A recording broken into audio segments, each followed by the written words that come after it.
Sir, please start. Vinit sir, we Hello. can start. Hello.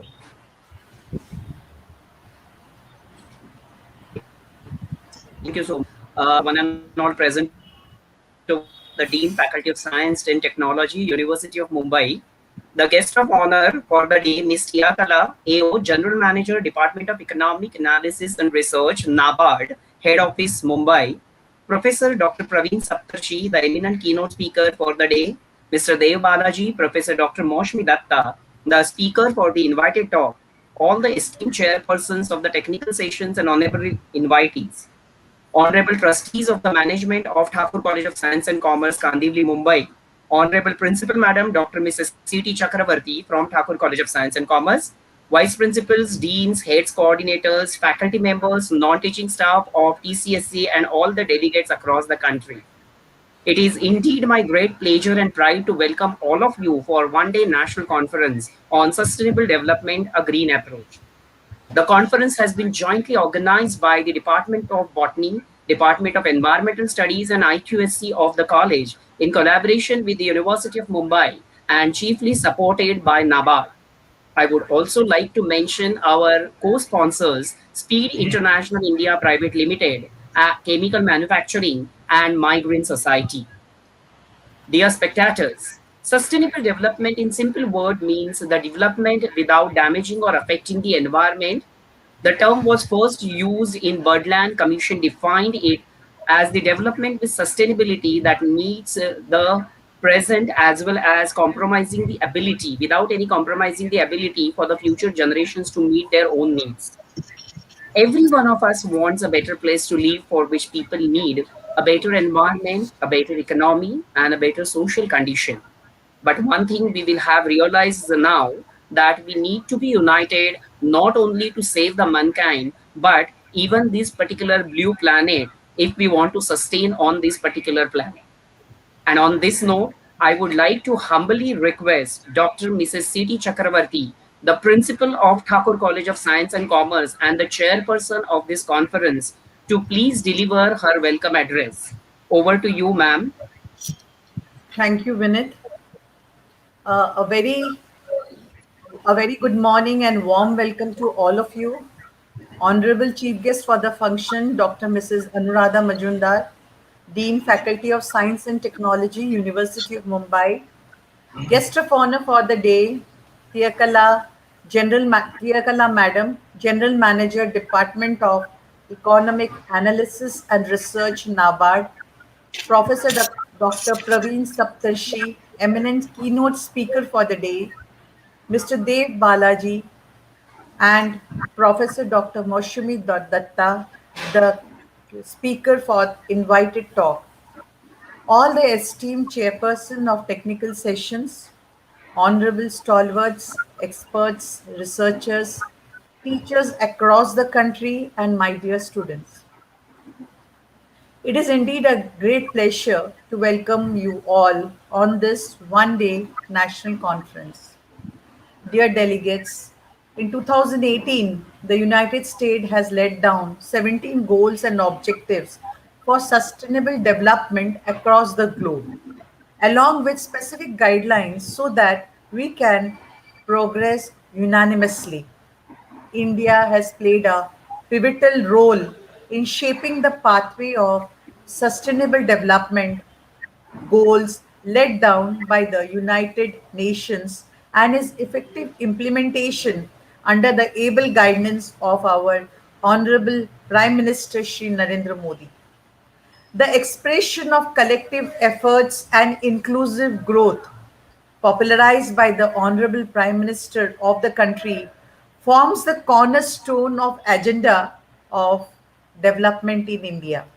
This has helped various sectors of the country to start up again and focus on the sustainable development, including the field of higher education and environment particularly. Hence, it is our prime duty and responsibility that we concentrate upon offering our participation, active support, and unconditional cooperation in terms of intellectual involvement, arguments, and deliberation, which is the asset of the stakeholders of higher education. It is crucial to focus upon a quality research in all the arenas of higher education to find out all the conceivable, real time, and feasible solutions for all the present problems. Only working in isolation, getting the solution, and publication is paper of papers is not going to help us achieve our goals. We have to mutually share and exchange the solutions with everyone, irrespective of any kind of barrier, confrontations, and reluctance. I sincerely feel that we need to organize such kind of conferences on sustainable development, which is the need of the time, to review the past, investigate the existing system, and plan out our future strategies to aid the mankind in totality. We must work not only to live upon, but also to thrive and make this planet at least a good place to live for the upcoming next generations. For that, we need to leave no stone unturned as far as our efforts and hard work is concerned. I hope this one day national conference, I will correct it. I can call it as international conference now because we have got 5 to 6 papers from abroad as well. So this becomes an international conference that therefore on sustainable development, a green approach is an appropriate platform for such kind of intellectual interactions, which all of you will avail of to give some tangible resolutions and solutions at local and global level to devise new practices with scientific rationals, approach, and applications. I wish all the best to all of you for fruitful deliberations and interactions. Thank you. Have a nice day. Thank you so much, ma'am, that you are always a guiding force and a bear torch for TCSC to organize such kind of conferences. Without your unconditional support and the management support, it is not at all possible that we have the magnanimity of this kind of a conference holding at our college. Thank you so much for your support, and thank you so much for your welcome address, which was apt as the chairperson to put forward the things which is required to be done by every researcher, and we are going to learn from that. Thank you so much, ma'am, once again. Thank you. Thank you, Vinay. Thank you, Thank you, Vinay. ma'am. We all are here today, united on this one particular platform because of a common point, that is Thakur College of Science and Commerce at Kandivali, Mumbai, Maharashtra, India. It is required that we need to witness the glimpses of TCSC as a part of beginning of our journey this particular morning. And to give you the glimpses of this particular TCSC, none other than Dr. Santosh Singh, IQSC coordinator, is the apt person. So may I kindly request Dr. Santosh Singh, the IQSC coordinator, as well as the coordinator of Department of Information Technology of Thakur College of Science and Commerce, to please give us the insight about Thakur College. Over to you, sir, Dr. Santosh Singh. Uh, Thank you so much, Vinit. Good morning, all of you. And on behalf of Thakur College of Science and Commerce, and as a capacity of IQSC coordinator, I welcome all of you for this one-day national conference on sustainable development, a green approach, organized by Department of Botany and Environmental Study in collaboration with University of Mumbai. As a Thakur College here, we have started our journey in 1997, and we have completed 3 cycles of a NAC. The last 2 cycles is A grade, and TCSC awarded as a Best College Award for academic year 2018 and 19 from University of Mumbai. As per Education World, TCSC we secured 55th rank in India, top ranked private autonomous college, and 15th rank in Maharashtra. And just yesterday, we have added one more feather on a cap here. Have been awarded by Education Time as an excellence college in excellence in growing personality through quality education. IQAC started in the year 2005 as per the NAC guideline, and we are taking various initiatives in quality education through our skill and talent enhancement program. And organizing this one-day national conference on a sustainable development is also one attempt here. Even during COVID time, April, May 2020, we were able to organize many conclave, conference, and webinar, and we were able to interact with more than 25,000 participants which include many researcher, faculty, student from India as well as abroad. Uh, Here, the topic sustainable development is also very, very vibrant in a today's scenario for all here, a country like India, because here we have to meet a need of 135 crore people without compromising the natural ecosystem.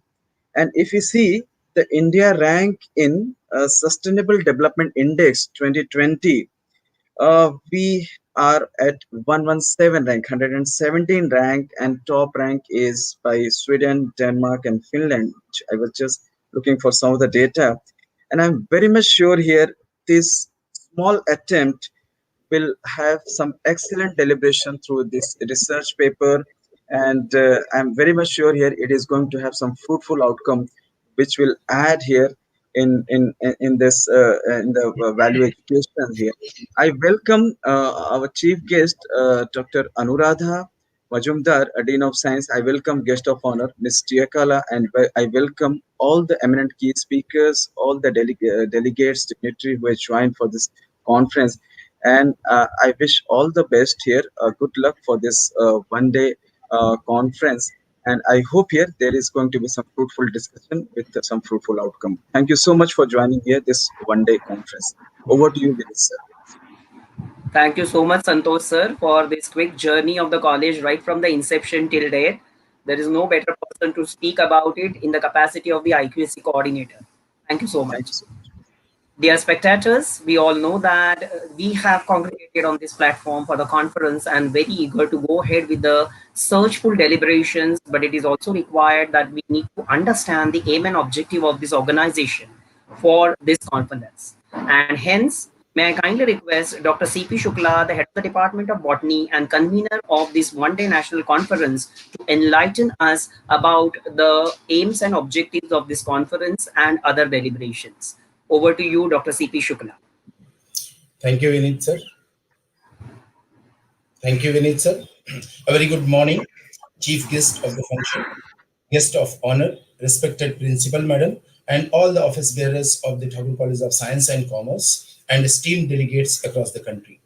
It is indeed my pleasure and pride to welcome you all for the National Conference on Sustainable Development, a Green Approach, with an aim to achieve the goals of sustainable development laid down by the United Nations. The basic aim of this conference is to focus on the fact that transformation is possible and can happen with the innovations and research, with the engagement of the people from various strata of the higher education. Humanity has faced numerous difficulties right from its formative stages to the modern times. Now we are facing the challenges of modern progressions or development. The development has adversely impacted the environment as well as mankind. The only credible blend is to seek sustainable formulas in our interaction with the environment. Sustainable development is the development that meets the need of the present without compromising the ability of future generations to meet their own needs. The theme of this conference is to focus on greener approach as well as the pivotal role of the modern sciences in achieving the objective, along with the promotion of interaction, provide solutions, and to spread awareness regarding the challenges of the sustainable development. This national conference is an opportunity to demonstrate that if the stalwarts, researchers, teachers, and students across the nation and globe are united, then we can tackle various problems pertaining to the climate change and pursue sustainable development with active support and cooperation from each other. We can make enormous headway in the coming decades, especially for the most vulnerable and poorest of the poor. When the public desire for the change is supported with the political wish and smart policy choices, a rapid progression is inevitable. We need to choose a path that can bring a healthy and hopeful life to all of us and assure that future generation to build long-term resilience, sustainability, opportunity, and peace. We need to work to protect our biodiversity, to fulfill the promises of sustainable developmental goals. Till date, we have received 96 full length paper in this conference, and 110 abstracts from different countries as well as different parts of India. So I'm sure that this platform will provide some concrete and fruitful outcome as far as sustainable development is concerned. So thank you very much. Over to Thank you, you so Vinit. much, sir, for your lucid explanation in a nutshell and to tell us about the aim and objective of this particular conference. Because it is required that we need to focus on what exactly is aimed at and what we are going to achieve the goal for. So, dear delegates, this morning we have with us Ms. Tia Kala, General Manager, Department of Economic Analysis and Research, NABARD, Head Office, Mumbai, as the guest of honor. May I kindly request now Dr. Nishikant Jha, the Vice Principal, Faculty of Commerce of Thakur College of Science and Commerce, to give the brief introduction of Ms. Tia Kala. Over to you, Dr. Nishikant Jha.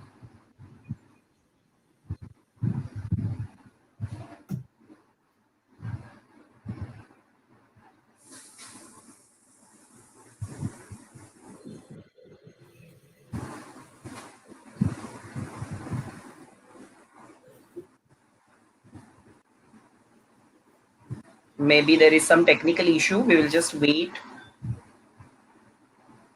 Dr. Nishikant Jha, may I kindly request you to please proceed with the introduction of Madam Tia Kala.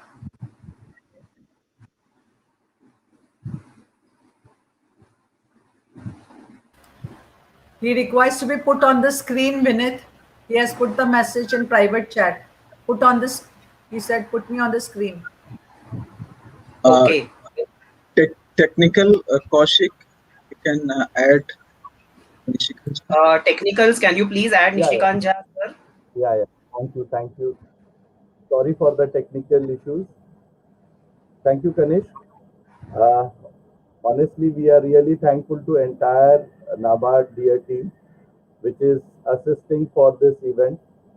And from beginning, when the idea has been incepted 2 months ago, I have contacted the entire team over there, and they were very happy to assist us.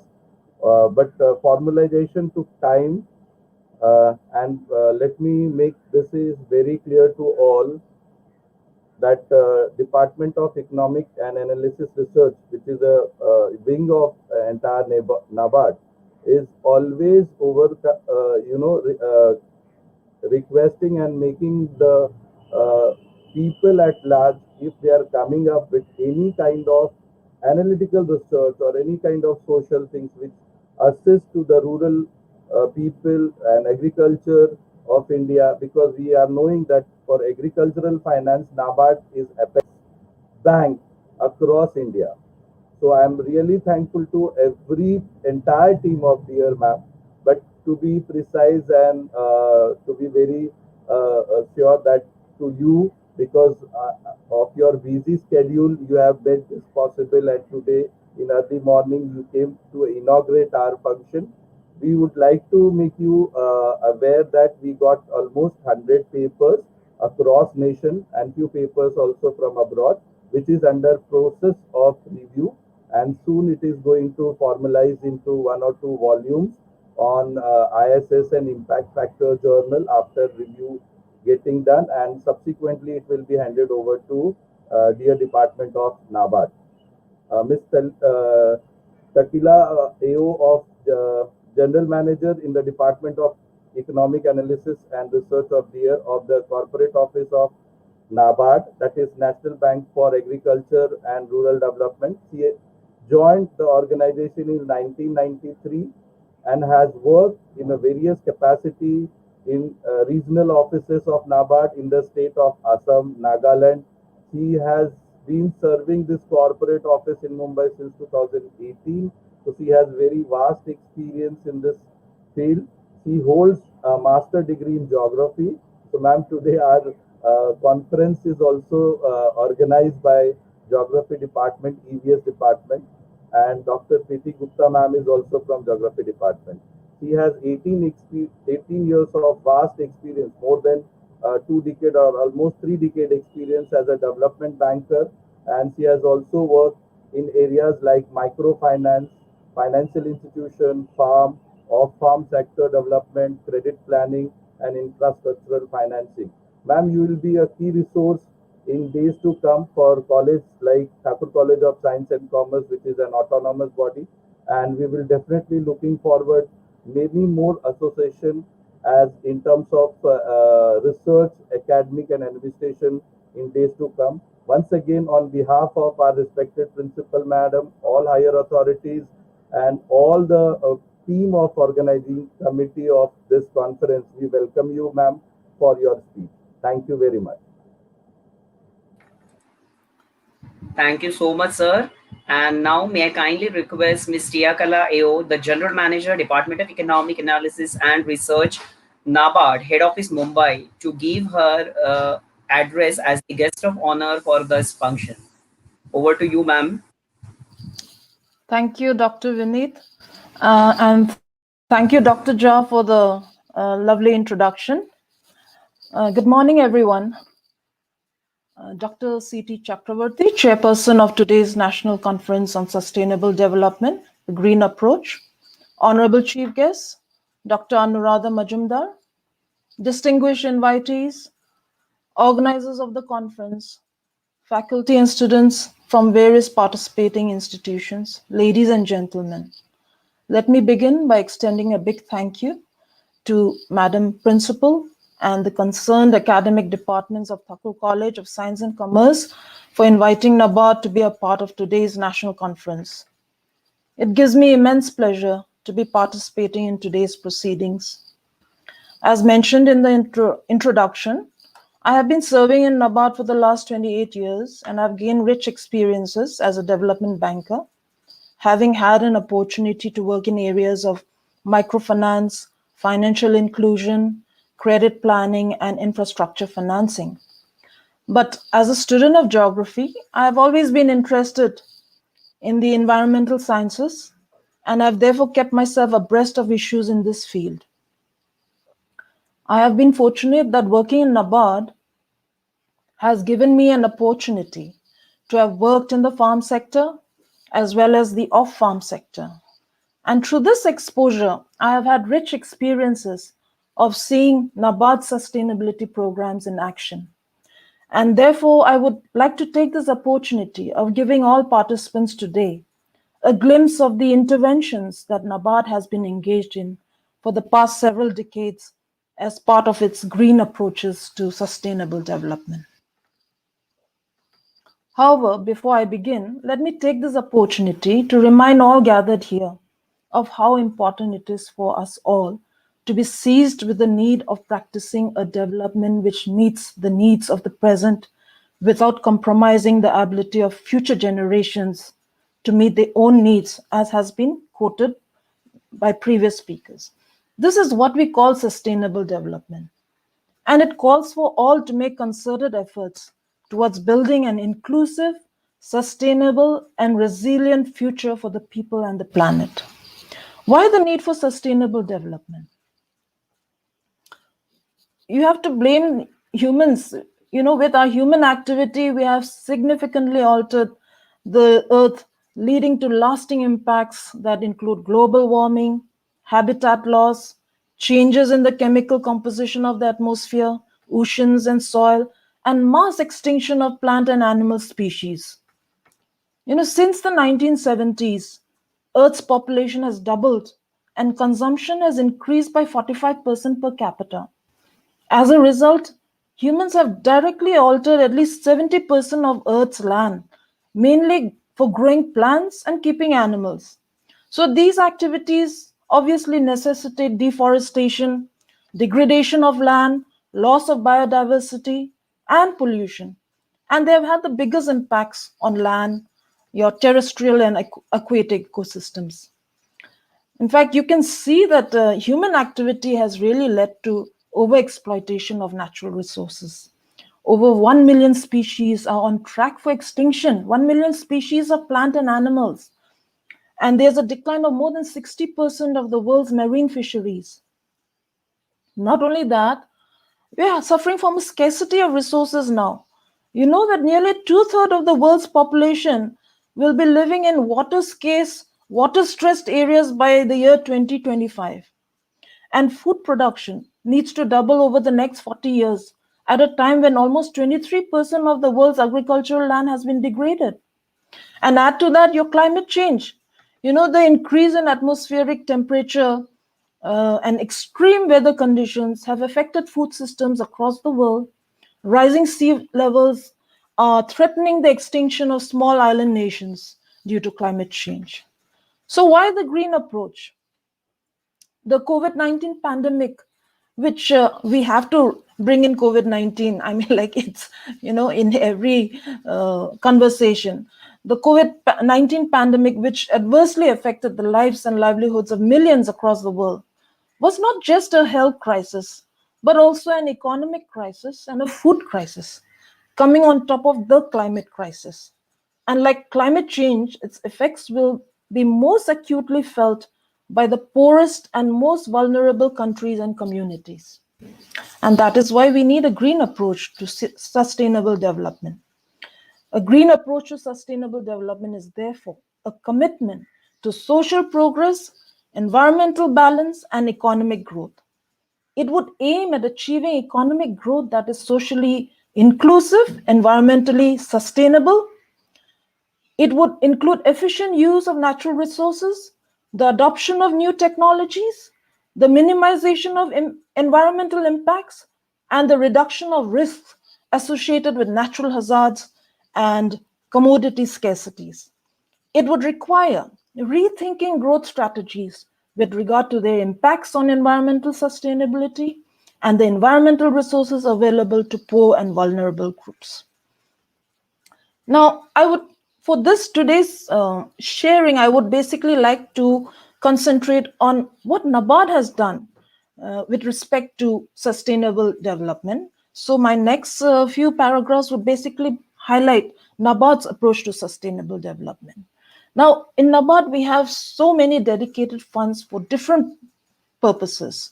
We have sustainable livelihood programs for microfinance and financial inclusion. We have social sector programs, infrastructure creation, and so on and so forth. But for today's sharing, I would basically be confining my talk to natural resource management as aspect of our sustainable development initiatives. So promoting sustainable agriculture and rural development is an integral part of the mission of NABARD.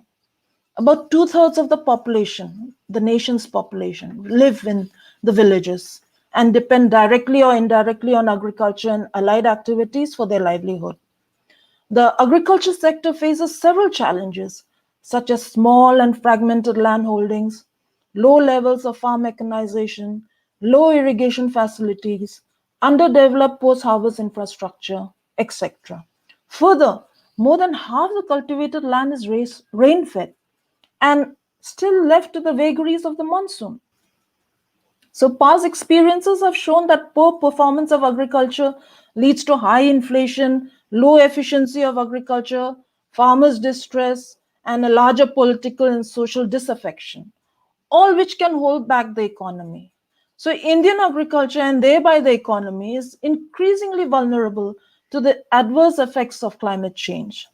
Climate change has emerged as the most potent challenge for the sustainable development of Indian agriculture. The government has also recognized the importance of management of climate change in making agriculture sustainable, suggesting for better management of land, resources, crop diversification, integrated nutrient management, etc. NABARD has been working together with central and state governments for framing policies and implementation of programs for adaptation and mitigation to promote climate resilient agriculture and reduce the adverse impact of climate change faced by communities. NABARD is the national implementing entity for three important funding arrangements, namely the Adaptation Fund of the United Nations Framework Convention on Climate Change, the National Adaptation Fund for Climate Change, and the Green Climate Fund. And NABARD aims at channelizing national, international, and private finances towards adaptation and mitigation interventions in India. At present, NABARD is implementing 40 climate adaptation and mitigation projects with a total financial support of 1,820.58 crore rupees, which supported under these three important funding arrangements. I would just mention a few of the projects that we are funding under these various funds. Green Climate Fund. Green Climate Fund is basically funding given to developing countries for implementing programs that reduce their greenhouse gas emissions. And NABARD, as a direct access entity, we have access to funds of more than 250 million US dollars. So we have facilitated sanction of 2 projects so far.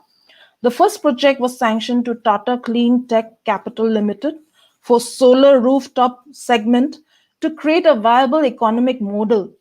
This project will add 250 megawatts of clean energy generated from solar rooftop projects, and this will reduce emissions of 5.2 million tons of carbon, equivalent to over the lifetime of the project of 20 years. The second project was sanctioned to the government of Orissa with a grant assistance of $34.35 million for augmenting groundwater resources through 10,000 tanks and helping in climate resilient crop planting in 2.5 lakh hectares. The project will address food security issues of 5.2 million vulnerable persons. Then again, under the Adaptation Fund of the United Nations Framework Convention on Climate Change, we have 6 projects under implementation with a total outlay of $9.86 million. And just for your information, I'll just mention what are these projects. One is conservation and management of coastal resources against sea level rise in Andhra Pradesh. Then we have building adaptive capacities of small inland fishermen community in Madhya Pradesh. Then enhancing adaptive capacity and increasing resilience of small and marginal farmers in West Bengal, and climate proofing of watershed development in Rajasthan and Tamil Nadu. Now, I would like to then focus on our dedicated funds, which are doing a lot of tremendous work in natural resource management. So one area which NABARD has done massive restoration interventions on degraded land is in its watershed development programs. And it has built up enormous expertise over the years.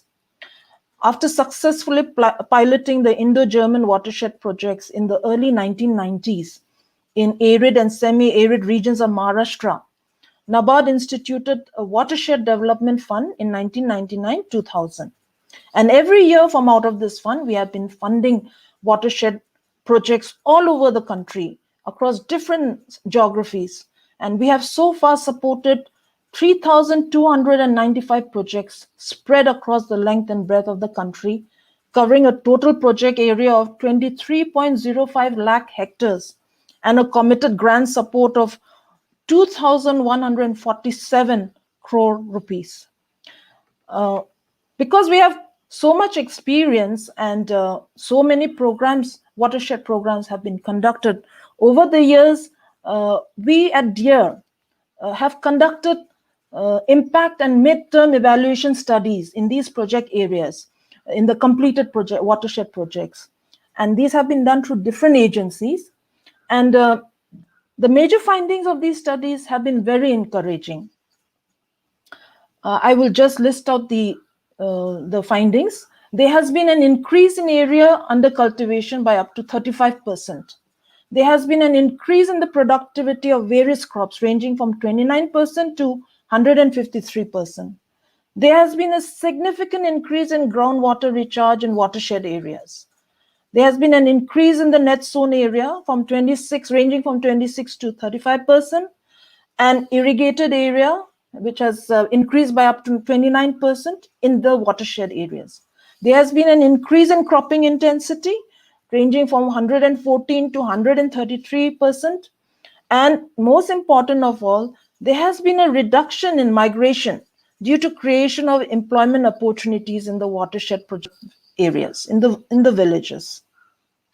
Another very important intervention that we are doing under natural resource management is providing sustainable livelihoods for tribal people in tribal dominated areas of the country. So in 2003 2004, NABARD established the Tribal Development Fund with an initial corpus of 50 crore rupees to support programs for sustainable livelihood development of tribal families. The main objective behind the fund creation was to promote sustainable livelihoods among tribal families who are mostly dependent on the forests for their food, fodder, and everything, and to provide them with sustainable and perpetual income streams. Financial assistance was extended in the form of grant support for setting up small orchards that we call wadi, undertaking off-farm activities, sericulture, beekeeping, and other micro-enterprises by the tribal families. These were, of course, implemented through a project implementing agency that was local to the region. Other activities promoted along with these livelihood were activities were soil conservation, water resource management, community development, and promotion of SHGs. So till date, we have financed 791 projects in 28 states and union territories, benefiting 5.53 lakh tribal families spread across 4.54 lakh acres. And we have committed a grant support of 2,300 crore rupees. Then finally, another natural resource management intervention that we have been doing is called the Umbrella Program for Natural Resource Management. This was launched in the year 2008-9. And this is a bit different from the other interventions in that here you have a loan component. The loan component here is higher than the grant component. And so it is a unique financing product involving support to community-based natural resource management projects. NABARD has successfully demonstrated business models in a variety of initiatives under the UPNRM, including system of rice intensification, sustainable sugarcane initiative, better cotton initiatives with drip irrigation, sustainable agriculture practices, fisheries, soil and water conservation, organic farming, etc. As of today, the program covers 21 states and 1 union territory, 334 projects completed with loan amount of 734 crores and grant support of 44 crores. Now, as I mentioned earlier, we have dedicated funds for different programs, but we have one fund which is managed and operated by the Department of Economic Analysis and Research, that is the Research and Development Fund. And through this fund, we have been actively engaged in supporting action-oriented research projects this is besides over and above support to conferences and seminars on topics and themes that are aligned with our mission. So we extend support for action-oriented research programs. And in this context, I would like to highlight an action research program on sustainable agriculture systems, which we had supported and which was conducted by the Xavier Institute of Management, Bhubaneswar, in 3 locations in Orissa, with Professor Amar K.J.R. Nayak as the principal investigator. This is after about 8 years of research and deliberations that included state-level surveys and national-level case studies. The study was commissioned in 2018, and the reports have just been submitted to NABARD. The reason for this study being that, based on the observations from the action research, it was felt that natural farming practices were probably more relevant and efficient for the smallholder farmers who constitute 75% of the farmers in the country. And the 5 key factors of study under the action research included soil health, in situ rainwater harvest, affordable quality seeds, farm ecology, and integrated diversified farming. The research has revealed very promising results. Farmers adopting sustainable agriculture are doing quite well, and their net incomes have been improving as the total cost of agriculture to gross income is reducing. The action research on sustainable agriculture systems in each of the 3 sites And training of farmers on the SAS farms has given confidence to many farmers in respective communities to adopt several practices of the sustainable agriculture systems. More importantly, many of them have encouraged other farmers to undertake sustainable farming practices.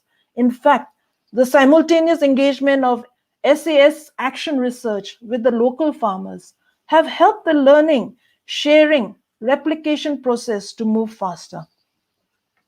This study has been very timely as several state governments and the national government have gradually adopted agricultural policies that are in the direction of the principles of sustainable agriculture systems. However, there are challenges to getting farmers, conventional farmers, to adopt the SAS across the country.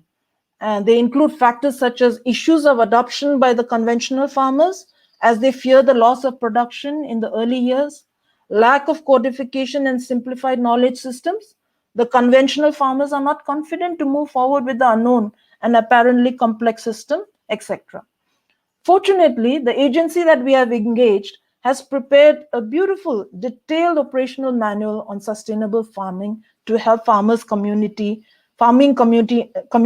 in establishing sustainable agriculture practices by using simple and cost-effective farm tools and techniques. We have a copy of this manual with us, and we intend to have this available on our website very soon for free access. So it will be, anyone can download it from our website once it is uploaded there. So through such initiatives, we at NABARD are doing our bit towards promoting sustainable development. But at the same time, we are ensuring that the interests of the rural farmer and village craftsmen and artisans are protected. So to conclude, the 2020 Agenda for Sustainable Development Goals calls for global partnership to ensure peace and prosperity for people and the planet. 4 international reports say that India is leading from the front and implementing all its climate pledges well before time. We have reduced emission intensity, we have increased forest cover, we have in fact enhanced our commitment to restore from 21 million hectares to 26 million hectares of degraded land by 2030. And in the process, India plans to achieve land degradation neutral status by 2030. We are on the course to achieving our 450 gigawatts target of renewable energy very soon. So moving ahead, India will play a crucial role in achieving the Global Sustainable Development Agenda. And I'm happy that we in NABARD have taken initiatives towards accomplishing social, economic, and environmental sustainability and playing our role in achieving the United Nations mandated Sustainable Development Goals by 2030. I'm hopeful that today's deliberations will lead to meaningful and fruitful outcomes for green approaches to sustainable development. Thank you once again. Thank you. Thank you so much, madam, for your gracious presence this morning with us as the representative of our prime support at NABARD. The statistics you have given is really amazing. That really speaks about and marks the magnanimity of the work done by NABARD as the prime organization in the government sector of India or even otherwise. Thank you so much, madam. Highly obliged with your gracious presence. Dear audience, we are extremely propitious to have Dr. Mrs. Anuradha Majumdar, the Dean of Faculty of Science and Technology, University of Mumbai, as the chief guest for this inaugural function of one-day conference.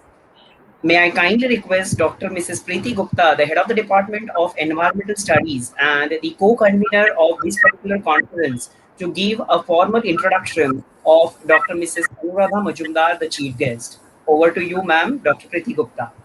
Yeah, thank you, Vinit sir. Good morning, respected management, principal madam, chief guest of honor, teachers, and all the participants present here. I would like to begin up by thanking you for joining us today for the one-day national conference by the Department of Botany, Environmental Studies, and IQAC in collaboration with University of Mumbai and supported by NABARD on sustainable development, a green approach. I am honored to introduce our chief guest for the conference, Dr. Anuradha Majumdar, Dean of Faculty of Science and Technology, University of Mumbai. She has more than 23 years of experience as an academician and scientist. She has completed her B Pharm and M Pharm from Nagpur University and PhD from University of Mumbai. She was conferred gold medal by Nagpur University in 1996 for coming first in order of merit in M Pharm. Dr. Manjumdar's area of specialization is pharmacology. She has been faculty in Bombay College of Pharmacy, and her research areas is neuropharmacology, metabolic pharmacology, and novel drug delivering system. She has served patents, publications.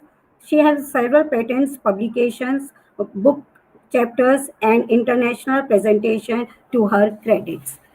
Dr. Manjumdas has successfully completed a significant number of government-sponsored projects, including AICTE, BRNSDAE, DBT BIRAC, DBT UGC Major, etc. She is a consultant to pharmaceutical and allied industries and has completed several industry-sponsored projects. Recently, her proof concept on a drug delivery system platform has been selected by Cipla Limited in its Inventio drive and taken up by the company for further development. She has taken up the mantle of Dean, Science and Technology since more than a year. It is indeed a pleasure to have you on board with us, Dr. Manjumdar. I will call our chief guest to take over the session. Thank you.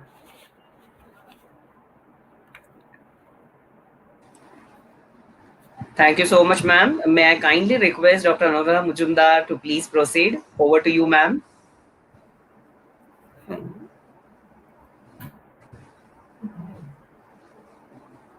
Ma'am, you are not audible.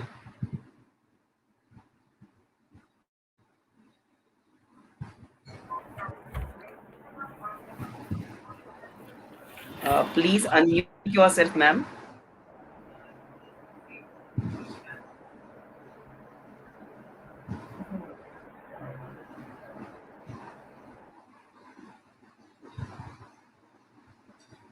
Technical, can you please take over?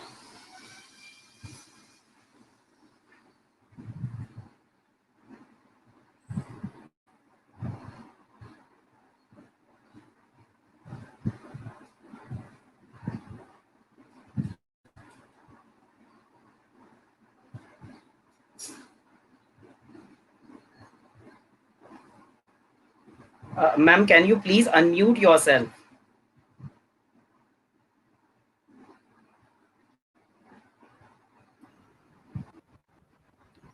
Ma'am, please try to use earphones, ma'am.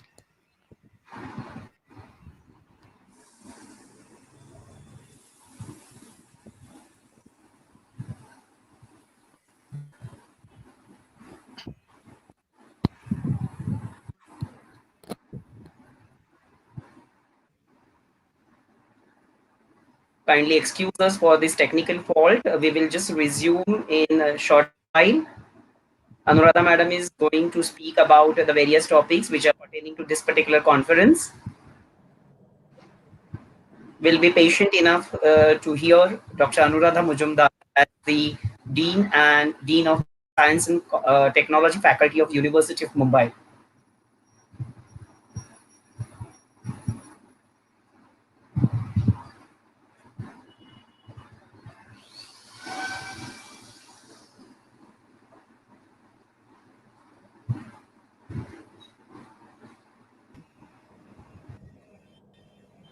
Tanishq, I believe you asked ma'am to log Ma'am, out please and try to re-log in. join Yeah, with a new device, Ah, ma'am. I think, ma'am, no, you no. need to log out and log in again.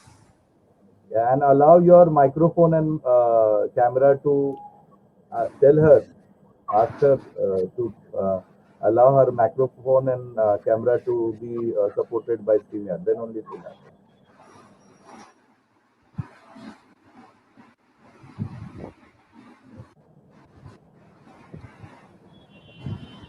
Yes, dear spectators, we are talking about the sustainable development.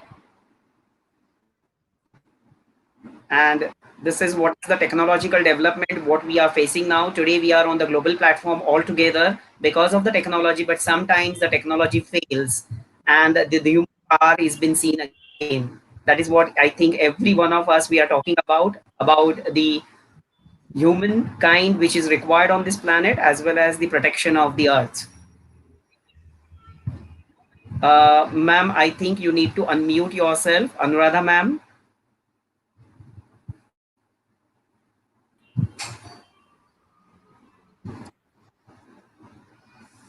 Uh, Ma'am, you're not Ma'am, still please join audible. with a new device, ma'am.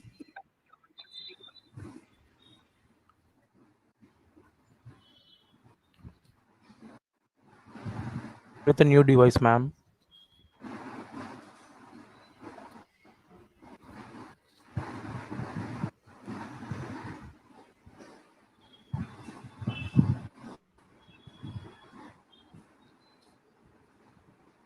No.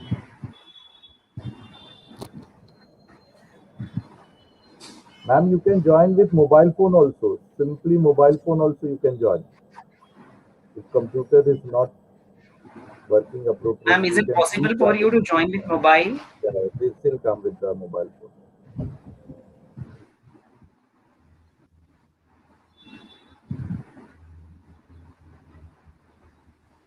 By the time Anuradha madam is going to join, let's have a statistics of this particular conference. We are extremely happy to receive about 100 research papers and the abstracts. There are all strata people who have participated in that. We have the representation from the teachers, from the students, from the industry, and various stalwarts have also been a part of this particular conference. We are going to have very nice, fruitful deliberations. From 1 o'clock onwards, we are going to have the technical tracks where we are going to discuss about various research topics and papers, where we are going to witness that what exactly the work has been done by various researchers across the India, and how this can be, mutually exchanged with each other, so that we are going to have the congenial solutions, feasible results, and the approach which can be utilized for protection of the environment and sustainable development. But obviously, there are stalwarts who are going to speak about that. Our keynote speaker is going to be there, Dr. Saptarshi, followed by the invited talks by Mr. Dev Balaji as well as Professor Dr. Maushmi Datta. They are the stalwarts in this particular field with more than 30 years of experience, and they are going to speak about that. So you have to stay tuned for this particular channel so that you are going to witness the glimpses of the wisdom. And I think Anuradha madam is going to join back. Can you hear me now? Yes, ma'am, you are very much audible. Thank you so much, ma'am. Over to you. Thank you, ma'am. Thank you very much. Perfect. Thank you so much. Apologies for this technical glitch. You know, sometimes this happens and you don't realize what's wrong. And congratulations to Thakur College of Science and Commerce for organizing this one-day national conference on a very pertinent topic of sustainable development, a green approach. And I'm happy to note that the Department of Botany, Environmental Studies, and IQAC is part of this endeavor. Uh, Now, I would like to thank Dr. Chaitali Chakrabarti, whom I've interacted several times in the past, for inviting me for this event. Dr. Nishikant Jha, Vice Principal, guest of honor, Ms. Tiakala. Ms. Tiakala, it was indeed a privilege to hear you. The reason is that, you know, when I was listening to you, I felt that NABARD has such a crucial and critical, role in impacting in a structured manner sustainable development across the social fabric, across micro and macro enterprises. And I really congratulate the mission of NABARD and the mission of the government, both the state and the central government, to look into, uh, through NABARD or through other interventions, to address concerns of the environment and to strategize towards sustainable development. Dr. Santosh Singh, IQAC coordinator, Dr. C.P. Shukla, whom I have been interacting since yesterday, Dr. Preeti Gupta, chairpersons of the sessions today, these eminent speakers, faculty members, delegates, and my dear students who might have joined today or must be watching in some of the social media platforms. At the beginning, I would like to contemplate and introspect a very basic fact. I think Ms. Tiakala's talk was a precursor to what I'm trying to say. The basic is, do we know of any other planet other than Earth that is inhabitable and has the habitat which is required for life forms? When Madam also pointed towards COVID, and I was really appreciating, because see, life forms have been living on this planet for more than 3.5 billion years. That is the unicellular organisms, the bacteria, the viruses, later other species came into fray. Humans, the apes, followed by the humans, came around 6-7 million years back. And the humankind evidences, the fossilized evidences is around 1.5, ranging from 1.5 to 2.5 million years. So do we know of any other habitat in any other planet which is conducive to life forms? No. Have we looked? We have sent voyagers, we have been used advanced technologies to identify and find out whether in our solar system or galaxies far away, several light years away, are there any life forms? Are there any habitable planets? Are there systems like our solar system, which has a planet which has life forms in it? We've not yet got any concrete, robust evidence. Do we know of any other planet in the galaxy which has intelligent life forms as human beings? We've been trying to impinge signals which come from outer space to find whether there is any signal from any other intelligent life forms, but we've not yet come across any signal from a more intelligent life form or a life form which are in a in a status to send signals, for far away planets and galaxies. So no, the answer to that is also no.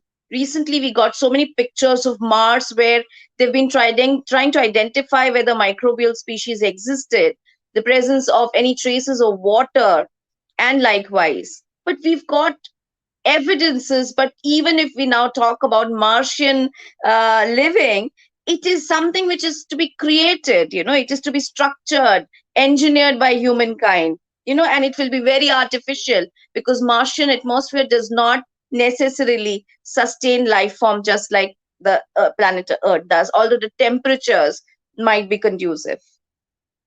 So, ladies and gentlemen, we have our precious planet Earth to live and let live now and for future generations. Hence, we need to comprehend that as much as technological advances is necessary, it should not happen at the cost of environmental damage. So it is imperative that countries should strategize and execute sustainable development. Technologies have to be greener and environment friendly. When I was just hearing Dr. Vaidya, even Tiakala Madam spoke, so we have to meet the needs of the present without compromising the requirements and the needs of the future, and maintaining our planet Earth for the future generations.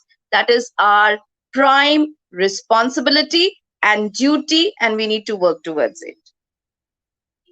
As much as I think Dr. Vaidya mentioned that we have to feed 135 population plus see to it that they sustain economically.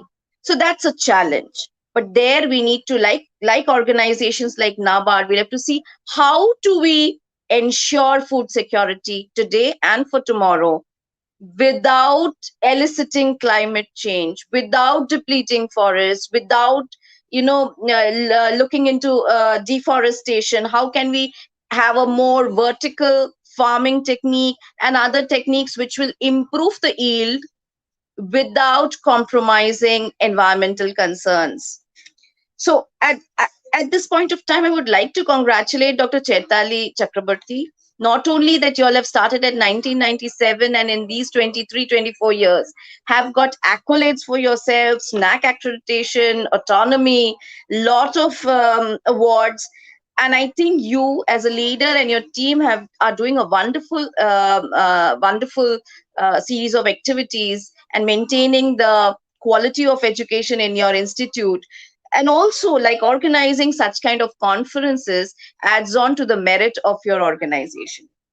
So, my dear students and delegates, I strongly feel, our students, as a dean, I feel whether it is a faculty of science and technology student or humanities or commerce, our students should be aware of the value of earth resources, be it air which we breathe, which is giving us our precious oxygen, and has the right mixture of gases, water bodies, soil, fuel, especially if we talk about fuel which are non-renewable, today when we talk about Jethropa and biofuels, that also comes from nature. Nature's bounty is magnanimous. It has given us so much, and in return, we need to maintain it. Forest cover. It is also, when I talk about live and let live, it is not just about other humankind. It is also for the other species. As Miss Tiakala was mentioning, terrestrial species, aquatic species. So while we maintain food security, while we try to have a growing economy, we also try to see that we do not elicit, as I said, climate change. We do not deplete our forests, etc.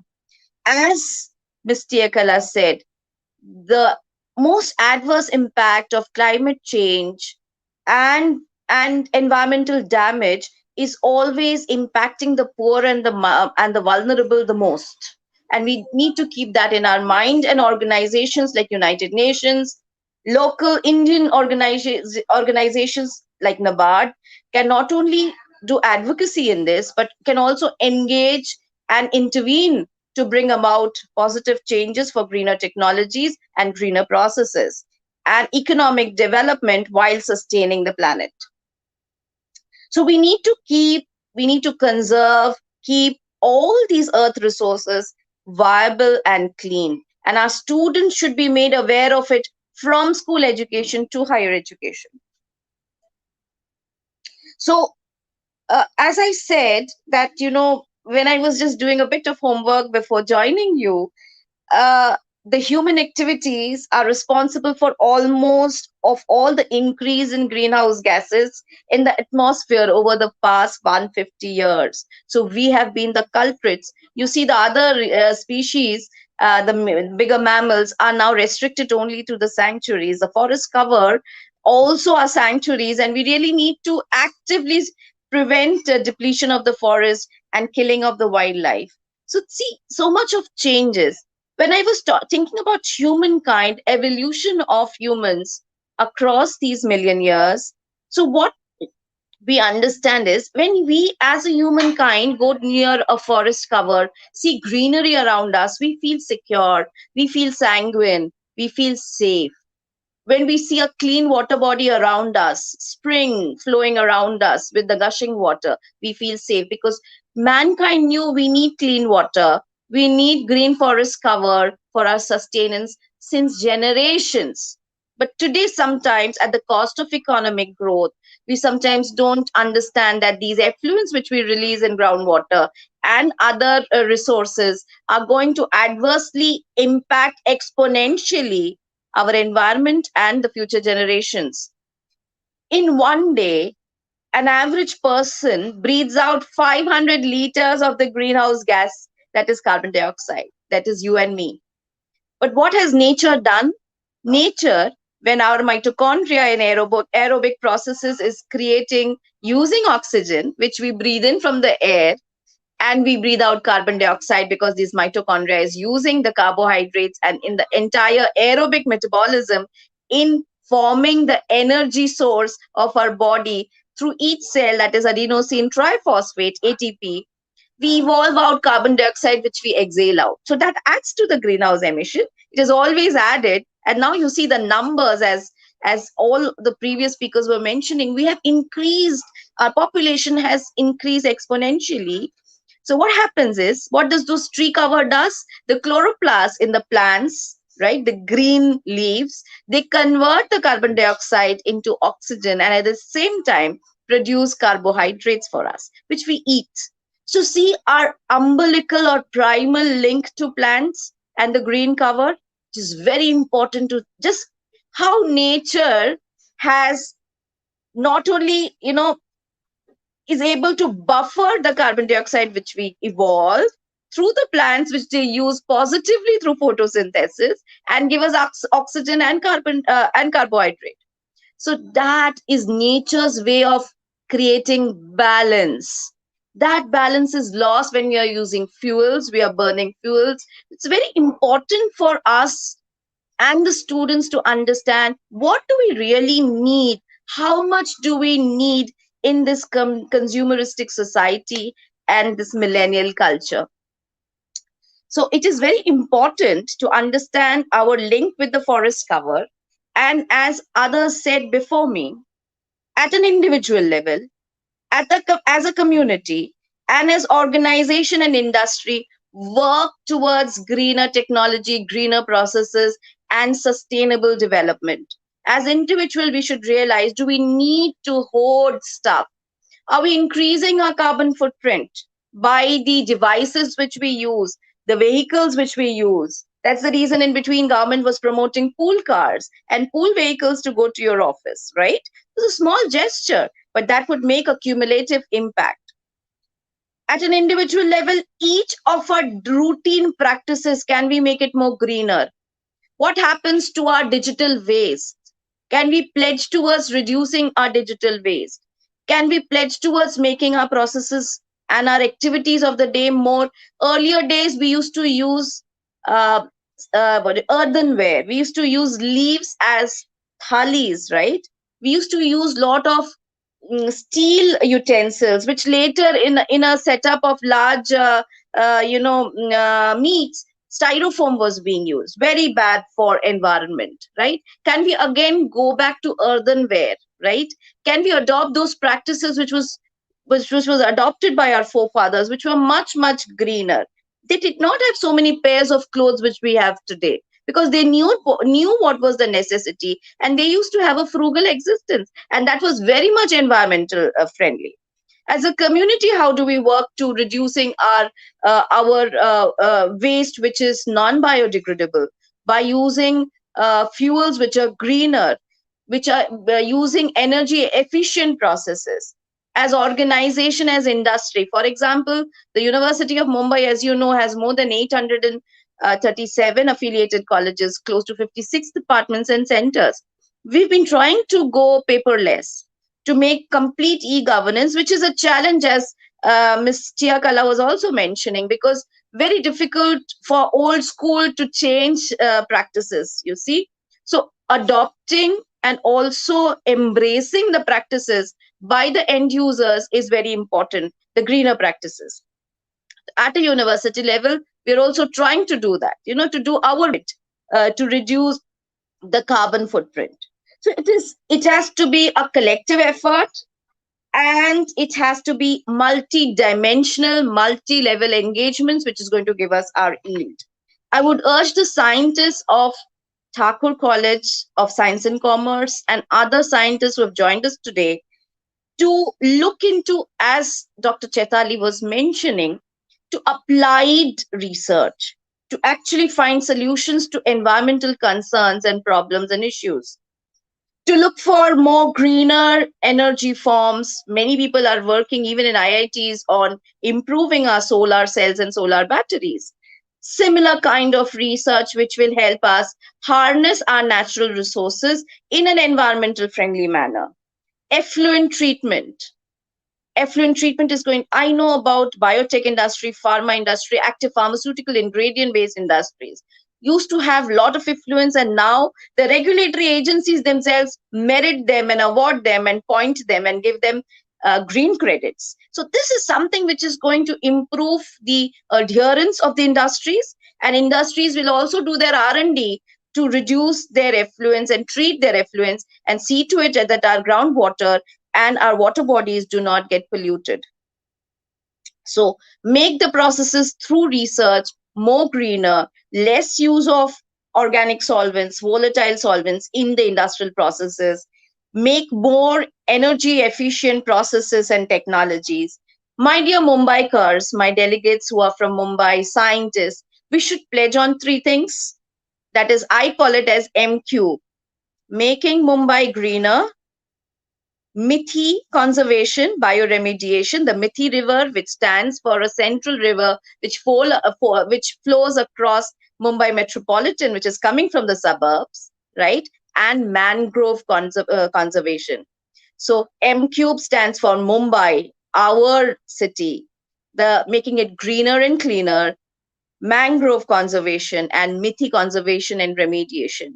M Cube should be our punchline, and this is what we should look for as Mumbaikar. So, like many major cities like New York and Paris and London, which boasts about a clean city and a beautiful river flowing through it, which is a landmark, our Mithi River too should signify that change over the years by bringing it that greener change in the Mithi River through bioremediation and cleanup drives. So, ladies and gentlemen, let us all pledge to reduce our carbon footprint at an individual level and as a community. So, plant more trees, try to keep our greenhouse emissions to the base and minimum, and also increase the green cover, the tree cover around us, and through drives, through NSS, and through students' activities. One more pledge from us that we should look and address the concerns of the digital waste which we are creating. Too much, you see, our mobiles become redundant within 5 years, and we change it because new models are there in the market with new features and improved features. So I would like the students to look into it. One very recent environmental concern is the disposal of protection gear like gloves and masks, which are not going into biodegradable, as medical waste through the hospitals. We are just throwing it in the dustbin, N95 masks, gloves, latest gloves, because we are using it for personal protection against the COVID-19 infection. What happens to that? Is it going into the dump yards? Is it clogging the soil? Think about it. We need to address these concerns, these contemporary concerns. And as scientists, it should make us motivated and take us towards working towards certain concerns to find solutions. And I'm really happy to hear when Dr. Shukla was mentioning 96 full-length papers has been received. I'm sure today's event will be a vibrant, dynamic event with a lot of scientific deliberations. And I wish the entire team, Dr. Chaitali Chakraborty and her team of organizers, delegate speakers, the very best.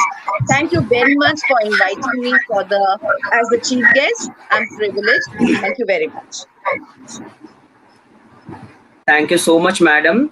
If I want to put it into the biological terms, and if I'm going to consider this conference as a cell, with Dr. C.T. Chakravarti, the principal, and the core team as the nucleus, I think Madam Tia Kala has worked as a chloroplast, and Dr. Anuradha Mujumdar has played a significant role of mitochondrion, where all our delegates and students are the ionic gradient across the membrane to make it truly as a structural and functional unit of life. Thank you so much, ma'am. It was indeed a splendid experience to witness the words of wisdom of yours. It was a fabulous blend of thoughts, knowledge, and life experience with a multidimensional approach, which is not possible without devotion, dedication, and hard work in the field of research and applicability. We are really truly blessed with your eminent presence this morning with us. Thank you so much. Dear emissaries, now we have come to the last part of this inaugural function of the conference, but we cannot conclude the session without a formal vote of thanks. And that's why I want to place on the record the sincere appeal to Dr. S.D. Asgekar, the Vice Principal of Faculty of Science from Thakur College of Science and Commerce, to propose a formal vote of thanks. Over to you, sir, Dr. S.D. Asgekar. Thank you, Vinit, sir. Honorable guests, eminent speakers, patrons, chairperson, conveners, and dear participants. It's my privilege to propose the vote of thanks on behalf of the organizing committee of the National Conference on Sustainable Development a green approach. In collaboration with University of Mumbai, IQAC of the Thakur College of Science and Commerce, and supported by the NABARD Mumbai branch. We are extremely thankful to the chief guest of the conference, Dr. Mrs. Anuradha Majumdar Madam, Dean Faculty of Science and Technology, University of Mumbai, for her gracious presence and valuable time. We are honored by the presence of Madam T. A. Prala, General Manager, Department of Economic Analysis and Research, NABARD, Mumbai Division. Madam, we are thankful to NABARD for support to host this national conference at Thakur College of Science and Commerce. We are extremely happy with august presence of Professor Praveen Saptarshi from Indian Institute of Cost Management and Studies and Research from Pune, Mr. Dev Balaji, Advisor and Trainer, Karnataka State Ecotourism Board, Professor Moshmi Datta, Vice Principal, Nagindas Khandwala College from Mumbai suburb. Thanks to all these three keynote speakers for accepting our invitation and sharing the platform with Thakur College of Science and Commerce. I'm thankful to all the members of the local and national advisory committee for the valuable guidance and timely support. My deepest gratitude to the management of the Thakur College of Science and Commerce, especially the principal, Dr. Mrs. C.T. Chakravarti, for bringing each one of us together and for continuous motivational support. My sincere thanks to all the members of organizing team, especially Dr. C.P. Shukla, Head Department of Botany, and convener of this conference, Dr. Preeti Gupta, Head Department of Environmental Studies, who is she is also co-convener of this national conference, for their initiatives and the concept behind the national level conference on sustainable development. Thanks to Dr. S.K. Singh, IQC coordinator, technical support, heads, coordinator, Dr. Nishikant Jha, Vice Principal of the Commerce, technical staff, and student representatives for their constant efforts to streamline the conference.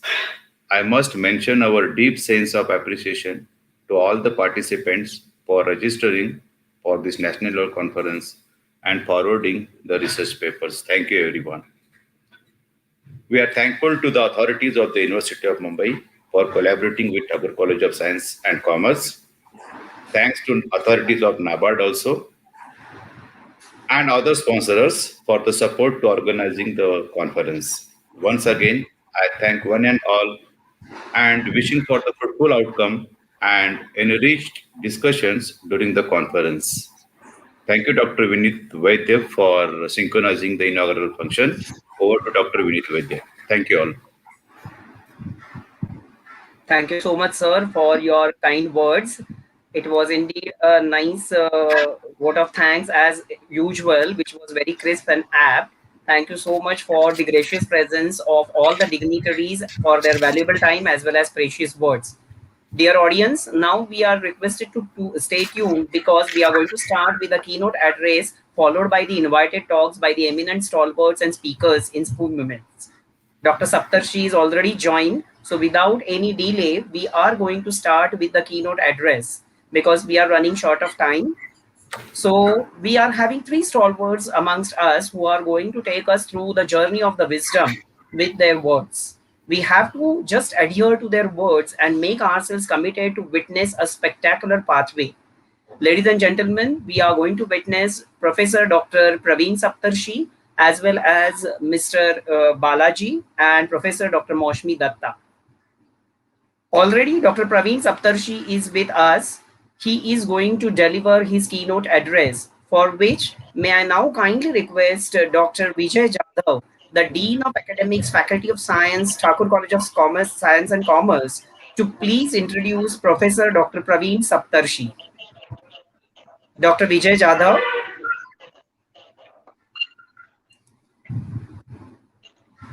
A very warm welcome, Praveen sir. It's indeed a pleasure to have you on the board over here. Yes, yes. Thank you, thank you. May I kindly request Dr. Vijay Jadhav to please join in to give the introduction of Dr. Praveen Saptarshi.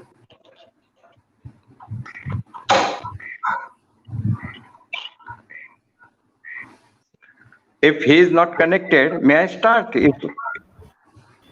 If I am I audible? think, sir, he is connected. Yes, sir, you are audible, very much audible. Okay, very good.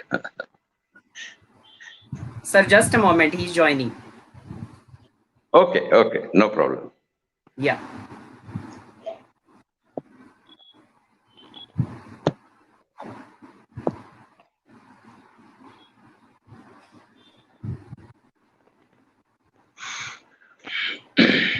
Actually, we are all so eager to hear Professor Saptarshi because he has enormous experience in the field of development and sustainability.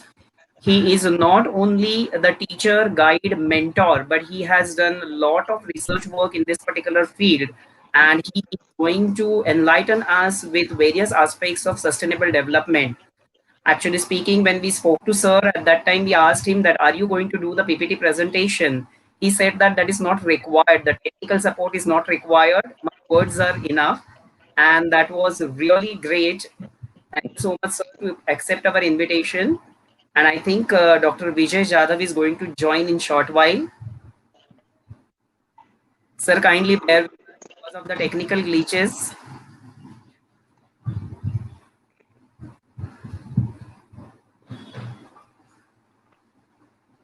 Anyway, I will introduce myself. It's okay. Okay, sir, no problem. You can go ahead, sir. Thank you so much. Ladies and gentlemen, time is running, and that's why we'll just. He has already Yeah, joined. sir, can we have a hold, please? Vijay sir has joined. Okay, okay. Yeah.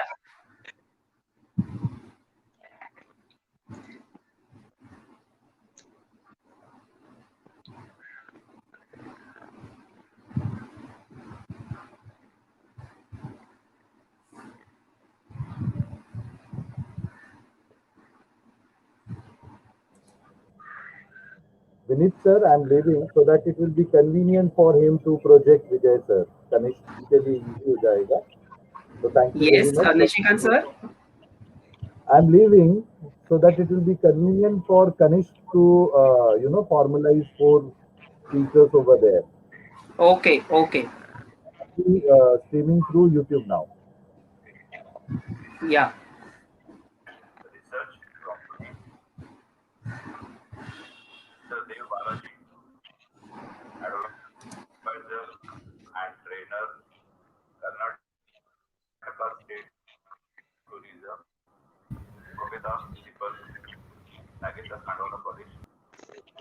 Vijay sir, are you there? Dr. Vijay Jadhav? Yes, sir, I'm there. Sir, you can go ahead because your video is not working, but you are audible. Yes, sir. Sir, please go ahead.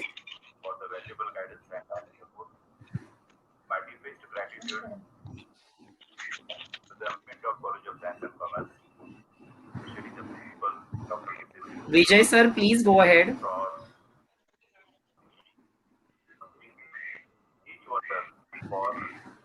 Yes, sir. Yes, sir, you are audible. Please go ahead. Yes, yes. Yeah, thank you, Vinit, sir.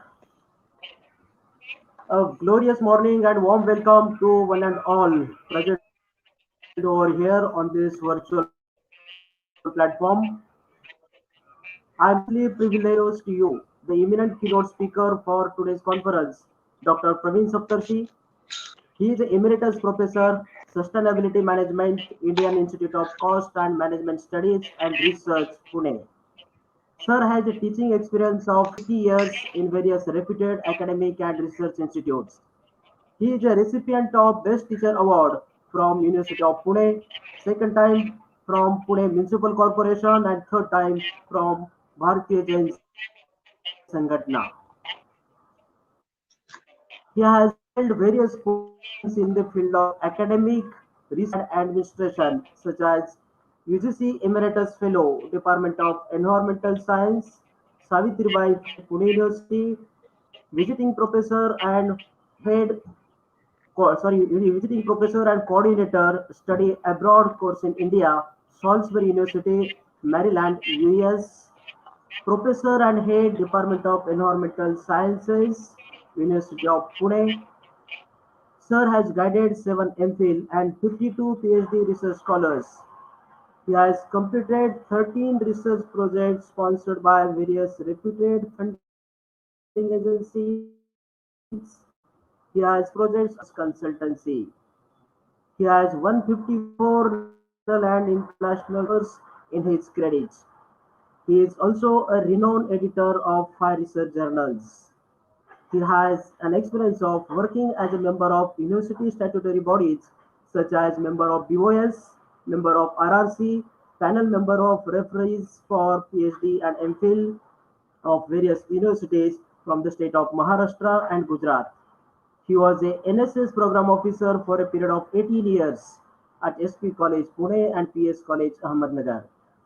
He had invited by various foreign universities for his valuable talks with Cambridge University, UK, University of London, UK, Salisbury University, USA, Stanford University, USA, etc. He has organized more than 300 academic programs such as refresher courses, conferences, workshops, seminars, etc., for the students and faculties.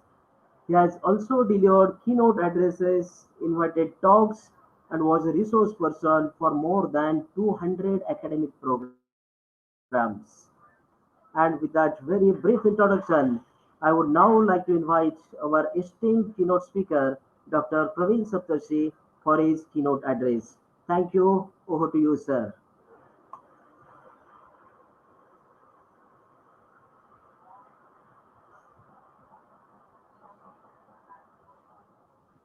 Thank you so much, sir, for this nice introduction. May I kindly request Professor Students and the staff. please go ahead.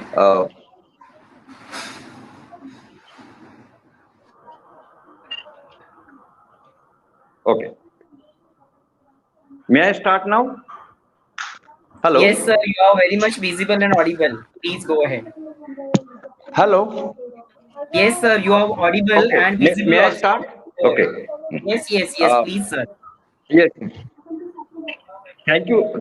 Thank you very much for a great introduction of mine. I'm a simple man, not so great. Only thing is that I'm in academics for long period, and another thing is that in the last 50 years, I have exhibited any fear against any government, against any rule, and that's why I have also built the organization of teachers organization, M-FUCTO, AI-FUCTO, and so forth. This is not included in the biodata. So for that purpose, I am arrested for so many times. Okay. I really feel that I am distinctly honored because of your invitation to give keynote address here in this seminar. I congratulate the organizers and the heads of the institutes for choosing the current topic, quite currently relevant topic, that is green approach. First of all, I will just try to discuss with what is meant by green approach. Green approach is the approach which minimizes, which optimizes the consumption of natural resources. And this is not at all a green approach.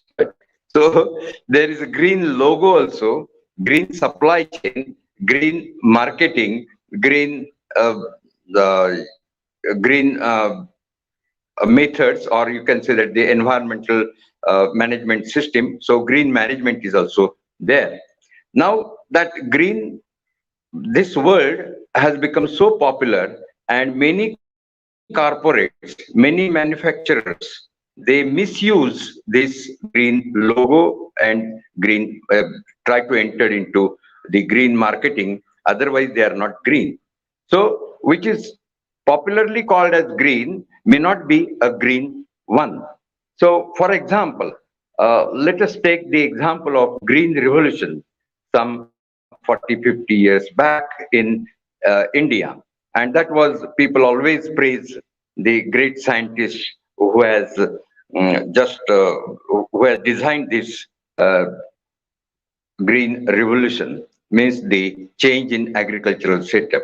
Or if you see many research papers published in reputed journal, they conclude with the statement that the agriculture should be done in a high-tech manner. This is certainly not a green agriculture. Green revolution was not at all green revolution. Many times we are always, we are told, we are trained, our mindset is trained that with a fear psyche that there may be a problem of food security, there may be a problem of the abundance. So that's why people go for abundance. And if you trace the history, you can find that abundance has not resolved the problem. In America, abundance is there, but there are also poor people. There are some section of society which can certainly say that uh, eh,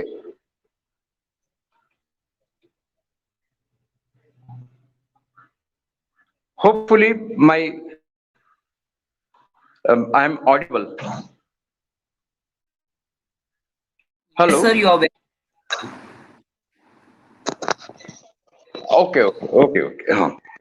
Otherwise, I will just remove the video so that the whatever available bandwidth can be.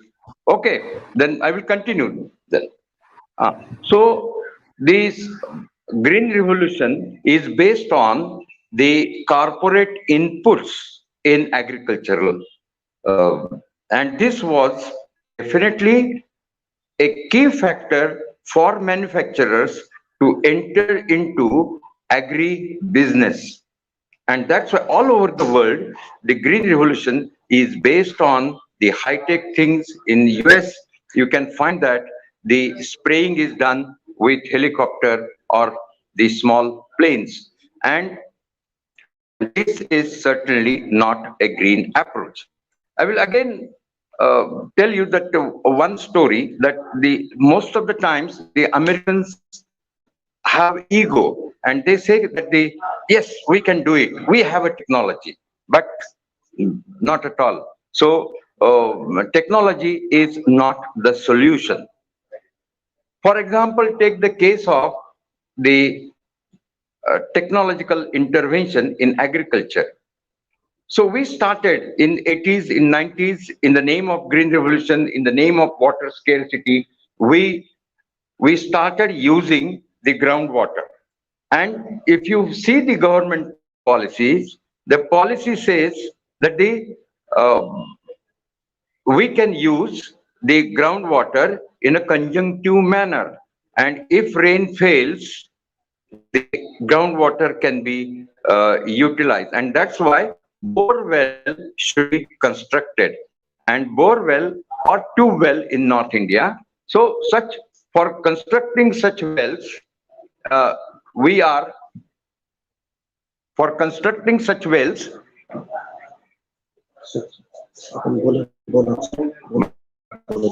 but for constructing the okay, For constructing these wells, uh, even the banks supported, and many people have. um so this bore well density has been increased.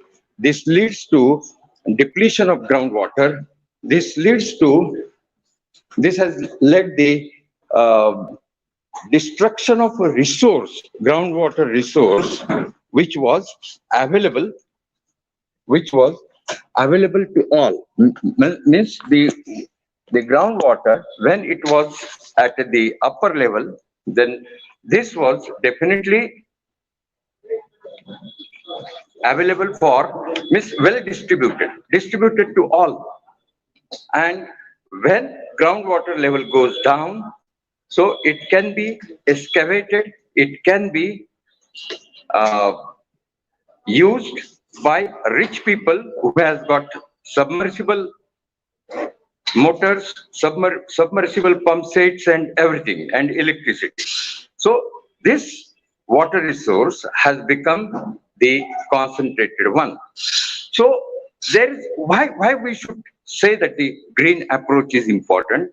Green approach, the funnily the, the rich people call us that the green approach, those who advocate green approach, they are considered as the socialist. Socialist, just like they say that, oh, that's a socialist idea. That's a communist people.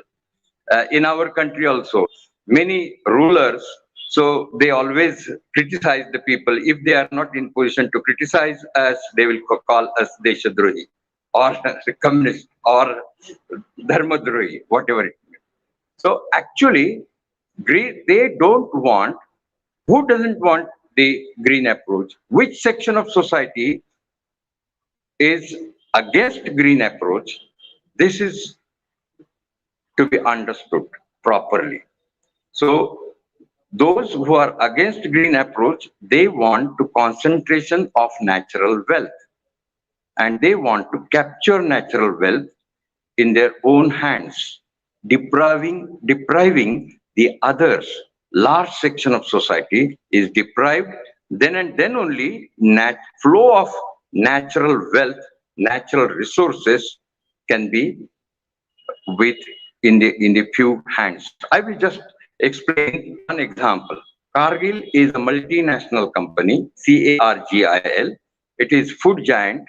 It has entered into Indian market in 2014-15, and it has got, I think, more than 100 cases of adulteration.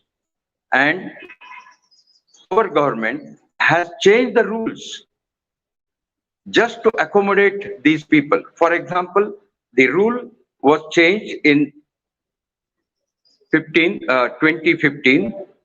And what was the change in the rule? The adulteration is defined as one which is mixed with the other type of food, but which is safe. If the other type of oil is more than 30% in the combination. So now you can definitely understand that what you take, what you purchase in the name of green, with a green logo, with the oil, which is I think brand is same Indian brand, that is Gemini. So, and that is that is useless. So it may have 30% palm oil, it may have 30% some other oil. It may be good for health. But my point is that if I want to purchase the groundnut oil, I should get groundnut oil in 100%. So this is cheating. So you can say that the groundnut oil is just 70% and 30% is the other oil. So these rules means what is the power of corporates? Their power is such that they can ask the government, or in a soft language, advise the governments to change the rule. So customize the rule structure for selling their goods. Another thing is that if we see that in the name of uh, the making the farmers more and more rich, this is just foolishness. What is happening in the European countries because of contract farming? So it was started in 70s, and now the result is that in 2018, America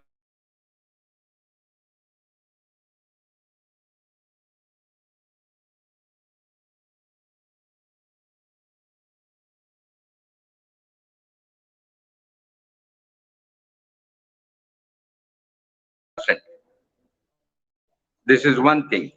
And another thing that every year agriculture is to be supported by federal funds round about 3 to 5 billion dollars. Now you just think that 1.5% of people are getting 4 to 5 billion dollars just like that because of failure of agriculture.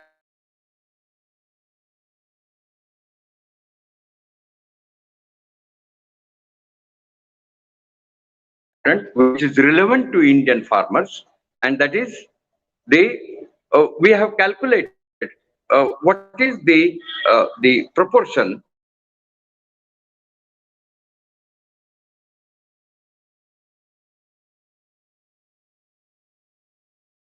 agricultural goods are sold in the market. There are so many chains, and the suppose cost of onion in that particular market, the suppose one package is having the $5. So how much money can reach to the farmers? Only 4% money can reach to the farmers. How farmer will be able to go for the organic farming? So to promote organic farming, there should be positive linkage between farming sector and the urban sector. But here in India, it is negative relationship. And this is the problem. So my point is that green approach can be successful only if the economic system, political system, social system supports it. So it is good that or goody goody that, oh yes, I am not using the energy, I am using bicycle. So this is just you can say that the single example, and this is just you can say that one can definitely say that some khasdar amdar or some minister is moving on bicycle. So okay, that is good, but that is not enough. So actually, system should be there. So I think in management science, in economics, in geography, in even the physical sciences like botany, zoology, we analyze the things with a system, with the system analysis approach. And if we try to find out the system, then we can understand that the economic system is such, it is designed in such a way that the rich persons are siphoning their money to the from the poor people to this. I will just tell one example. I'm staying in Pune at fourth floor. I get the water which is safe, potable, no tedious, no, everything is good. And that water, we need not use RO system. This is mainly because we get good water. In Mumbai also, same thing. Mumbai water is also very good. And what is the rate of this? What is the cost of water that we use every day? So we have calculated by conducting surveys and this measurement and school children. This is also good exercise for the school children that you just measure how much water is consumed in your family and how many people are there. So we know that what is the total consumption, and then bring the Xerox copy of uh, this water bill uh, for your flat or for your house. Then we have calculated that on an average, 1 liter of good potable safe water is having the price tag of zero point 0.1 paisa.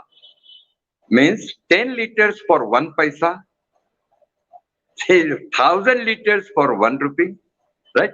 So this is the, and what about the people in my village? The government has given us the RO system costing 35 lakh rupees. 25 lakhs have been given by the government by way of subsidy. 10 lakhs we have collected.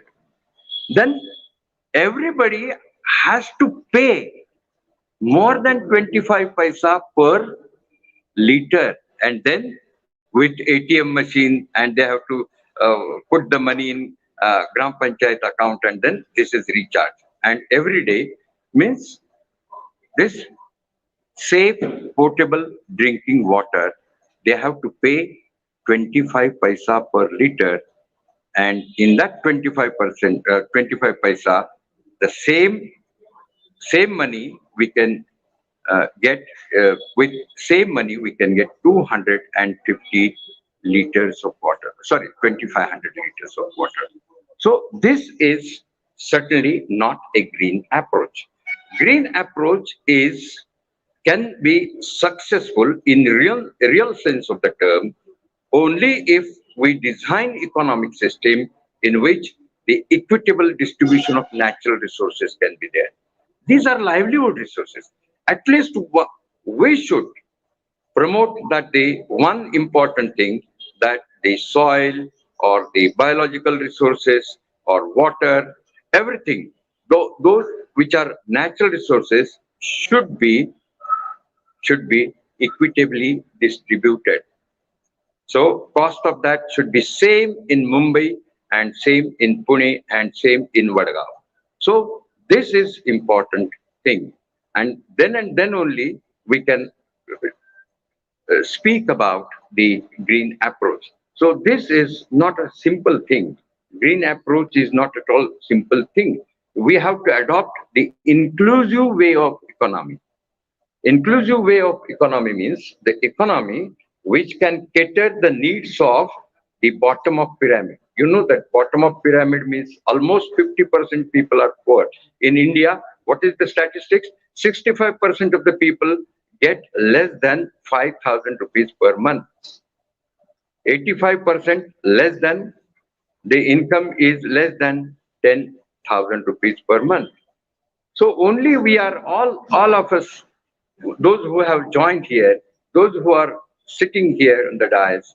So all of us are the are counted as 15%, and it is good for the foreign marketeers that the 15% is a market niche, means 15% means 15 divided by 100 into 135 crores. So see, so this much is the market. Means there is another America in India, and that's why there is another Europe in. So that's why it's a big market. Big market is not 135 crores of people. Big market is limited to some 30 crores of people. And all the policies, in capitalist system, these are beneficial to this 30 crores of people. And this cannot be possible. Even you can see that the luxurious life in US or in Europe or in Australia or in Japan cannot be possible unless and until there is exploitation. I will just explain this, how they can exploit our land, they can exploit our people, they can exploit our human resources. It is simple. One syndrome is there, NIMBY syndrome, NIMBY, NIMBY, not in my backyard. So whatever is the waste, they throw it to the developing countries. And in चल number पाहिला लावला त्यांनी आलं म्हणून 5 minute sorry I am in one college and there is one program interview and that's why they are calling me. Okay, so sorry. I will just tell you that this is supported by Wimby. This is supported by Wimby syndrome. Welcome in my backyard. If there is a disparity, economic disparity, then naturally these people will excavate the resources from the lower strata, and the whatever waste is there, the waste is dumped in the poor areas. So where Mumbai West is going on, at what point Mumbai West is kept, you can just find out the way. So for students and young people, I will just say that to find out where the West is there and who creates the West. So Pepsi, Coca-Cola, they create the West. So that's why. So our environment, our nature has dual function. First is to provide natural resources for the livelihood, and another is it acts as the sink, means it swallows, it takes the waste created in all the processes. But only thing is that the problem is the major threat to sustainability is that when this waste is more than the recycling capacity of nature. So if that waste is more, if the liquid pollution is more in the what you say in the rivers, then river system is polluted. And once the river system is polluted, the same water is being utilized for irrigation. And this irrigation is, if the soils are irrigated with polluted water, the soil degradation ought to be there. So that's why we are trying to lose the capital assets, or trying to capture the capital assets with the poor people, biological assets with the poor people, which are owned by the poor people. So we can call it as natural capital. And this is being taken through certain intervention. For example, one intervention, you can say that we have calculated one thing, that what is that, the white flood, Operation White Flood, and that is successful in a sense at any time you can have a lot of milk, any amount of milk can be available to the consumers in Mumbai, in Pune, or in any city, right? But at what cost? So we purchase in Mumbai and Pune 50-60 liters. We give the price of milk is 50 to 60 rupees per liter, and actually the farmers get 25 to 30 rupees per liter. So this is certainly not a green approach. Green supply chain means you can collect the milk from the farmers with 30 rupees per liter, and you can sell it for 40 rupees per liter to Mumbai consumer. So that can be a good and ethical approach, and which can be considered as green approach. So we have to, green approach is not just hearsay. So it is mainly for the reducing the cost. So the major problem lies with high consumerism. Let me tell you the Gandhian idea. Gandhian idea was that you know that famous statement. So nature has unable to provide even one man's greed, and otherwise nature can provide anything to any number of people. their needs can be satisfied by nature. So I can add to it that yes, nature can swallow the waste created by man, but there is some limit. Not the wasteful economy cannot be useful for as a green approach, and that's why. So people are interested in improving or increasing the shelf life of their product, and that's why it is packed in certain material which is not degraded, which is not decomposed easily. So for that purpose, this is the major problem of the big marketeers and big manufacturers, and that's why we have to reduce. We we we have to reduce the consumption by itself. So people always say that the green energy means this solar panel and all these things. In environmental economics, we study the uh, uh, life cycle analysis, life cycle of a product. Maybe it is a notebook, maybe it is computer or your mobile. So what is the consumption of natural resources and what is the pollution waste created by that particular process? So at various, right from the mining sector to its processing, then it is to be distributed, to travel to distributors, then to retailers, then to home. And when that product comes to the home, then the consumer's end. So it also consumes certain energy, and there is also some environmental impact because of this product. Because you are using washing machine, you are creating some environmental problems. Because you are using AC or fan or table fan, you are so this impact is calculated at various stages. And lastly, the uh, end of life. So, what is the impact of that particular product when it becomes defunct? Then what happens? So, where it is disposed? So, how it is disposed, and what problem it is created is it is creating on the nature? What is its impact on nature? So, that is also calculated.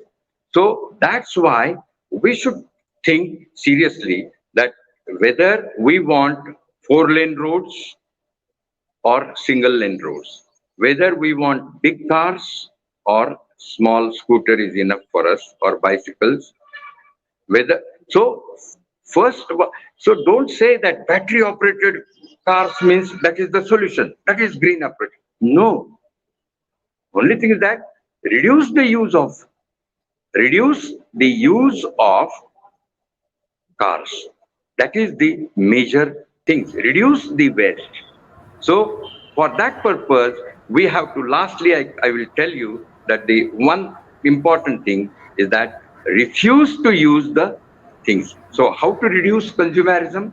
High consumerism not only pollute environment, it pollutes your brain also.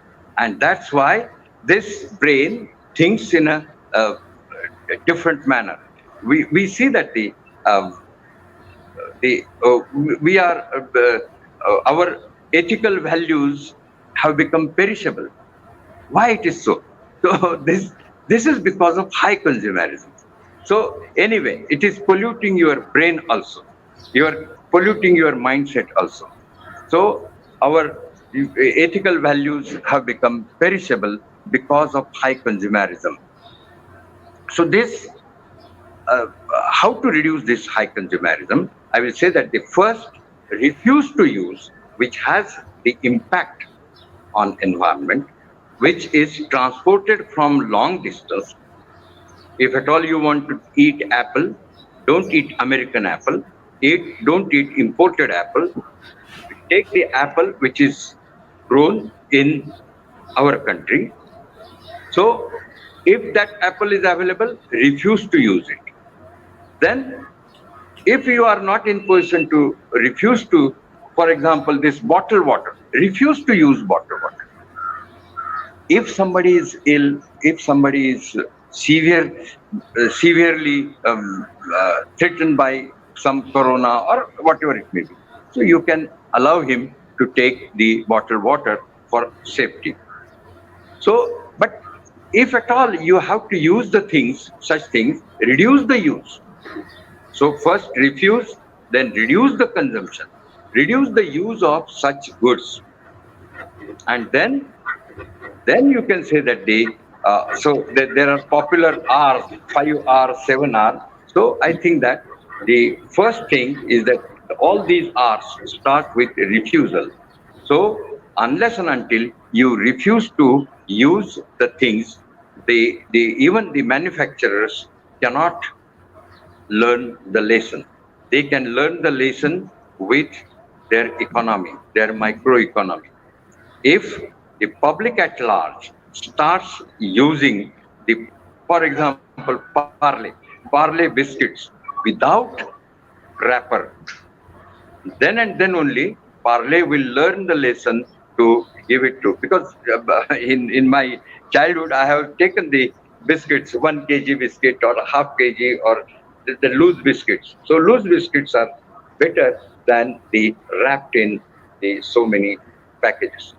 So this should be the approach, and because it is 11:35, so I will stop here by saying that the green approach can be uh, green in real term, true term, in the true sense of the term, only if we adopt the economic system which can address the issues of the um, uh, lower class people.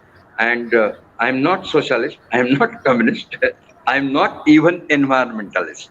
I will say that the environment, I am advocating the good environment. If environment is protected, if nature is protected, then normally the uh, many lower class people can get livelihood resources uh, with a cheaper rate.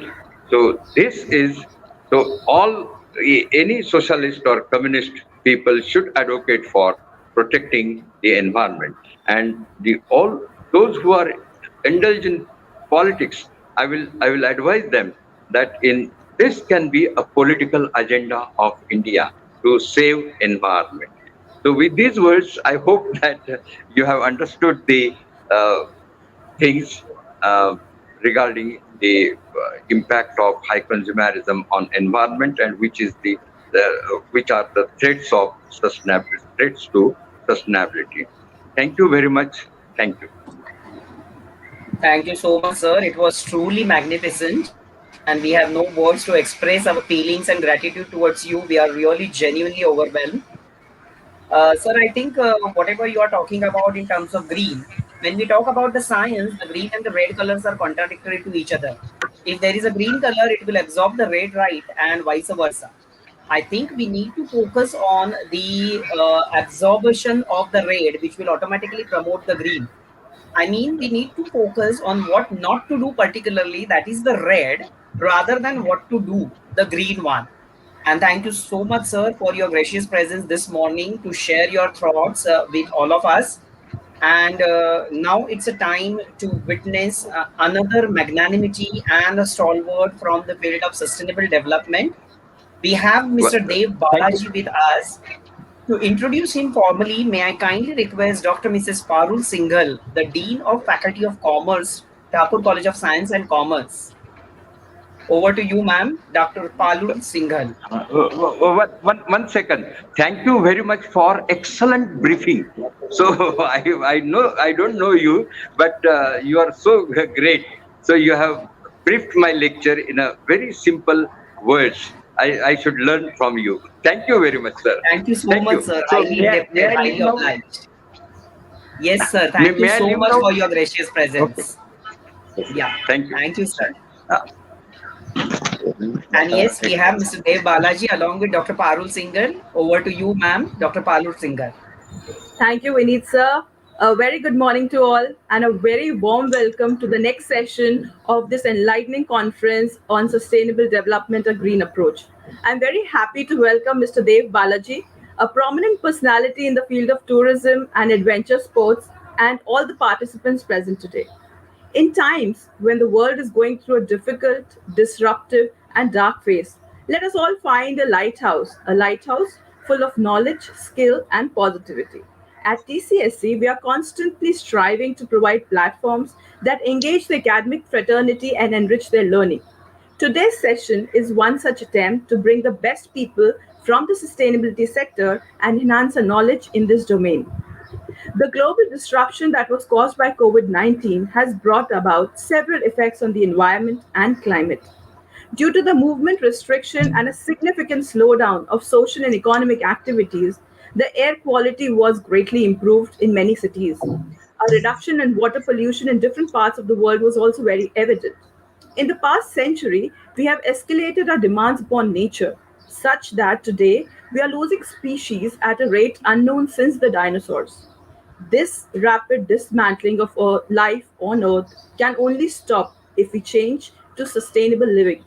Because sustainability focuses on meeting the needs of the present without compromising the ability of the future generations to meet this need. That conceives the base of this talk today by Mr. Dev Balaji. I'm very fortunate to introduce this speaker today to this August gathering. Sir is a graduate of National Outdoor Leadership School, USA. Apart from doing his graduation, he has also done basic and advanced mountaineering courses from Himalayan Mountaineering Institute in Darjeeling. It's been 23 years since Sir started promoting adventure sports and have worked as a consultant in the tourism development for government agencies, private homestays, resorts, and adventure campsites. He's an advisor and trainer for Karnataka State Ecotourism Board, developing trekking destinations. His project on Jog Adventure Park has been showcased at the Jog Falls in association with Government of Karnataka. He's been pivotal in developing, conceptualizing, and maintaining infrastructure through local stakeholders. Sir is a consultant for adventure sports at various resorts. On the academic front, he's associated with Harper Adams University at UK, specialized in disaster management for adventure sports. He is also training international students in India. On the entrepreneurial arena, he's won various awards in Lead India 7 by Times of India. He was a runners-up in Tata NEN Hottest Startup. His accomplishments are enough to justify his guest presence at various business schools like IIT Kharagpur, Mumbai, Magnum Business Schools, etc.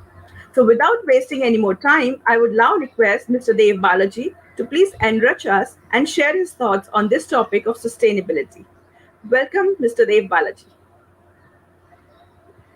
Thank you so much. Thanks a lot for this. I'm delighted, and it's my great pleasure and honor for me to be today over here and sharing my experiences. I would like to I welcome all, and by today's session, I am dividing my session into terms of my short videos and also small slide presentation, so that I can explain you about. I have taken on the 4 zones. One is what is ecotourism, an introduction to the tourism, and impact on tourism, and why sustainable tourism, and implementation part of it. So this is 4 zones which I'm going to talk about today. And firstly, let me tell you, tourism has changed quite a lot since 2 decades in India. Tourism has grown leaps and bounds, and today we are really reaching about $14 billion market. How last 2 decades has changed in terms of IT boom. The since of IT has started in India, so the lot of multinational companies have encouraged their employees to explore, go on a tourism, and also the exposure level is very high these days due to the thanks to the technology. So people can access and then visit across, and also the youngsters nowadays, because of the it also acts as an de-stressing exercise after their entire monotonous work schedule in a week. So weekends, it's a very good time for them to go out and enjoy their weekend. So by and large, so the tourism has increased, and also it has given opportunity for many people in terms of an micro entrepreneurship to the macro entrepreneurship, and it's also changed the lifestyle of rural economy, and it is also a very good impact. And at the same time, as we are growing at tourism, tourism is by and large is a huge area. It starts with the wellness tourism, spiritual tourism, wildlife tourism, adventure tourism, ecotourism, and then leisure tourism. So while coming to it, so most of them are interconnected to each other, but in the name of a different activities as such. Okay, so by and large, the tourism is been becoming a great threat to the environment. So of late, you must have heard people are dying in the waterfalls. The dam gates have opened up, and some students have passed away. Then people have gone into the jungle, and they got lost in the forest. It's becoming a big problem. At the same time, recently in the Kerala, the wildlife impact was so high. The elephant trampled some campers in the sanctuary, and similarly there's a lot of leopard attack happening in Bangalore city. I mean, in and around Bangalore city. So this huge human animal conflict has begun in the country in the name of tourism. So this is how sustainable tourism comes in place, how our department like us, ecotourism board, plays a major role. If you look at it, the Bhutan is one of the best example for us in terms of sustainable tourism. The way they approach, the way the policies have been brought in, the way the things have been done in Bhutan is an excellent example of sustainable tourism. So following those steps, following their modules. So in India, there is a states like Bhutan, states like Kerala, Uttarakhand, Sikkim, Himachal, Ladakh, Northeast, and Karnataka have been following these same steps in terms of in protecting our wildlife and conserving our forest areas. At the same time, also to help the rural economy. I mean, rural entrepreneurship, micro entrepreneurship. So we are working on the sustainable model. So let me start with a small introduction. So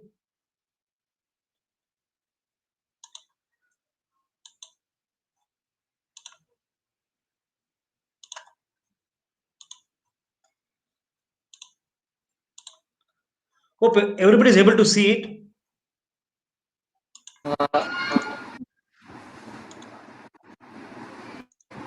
Yes, sir, it is very much visible. Okay, so this is sustainable tourism I'm talking about. Okay, so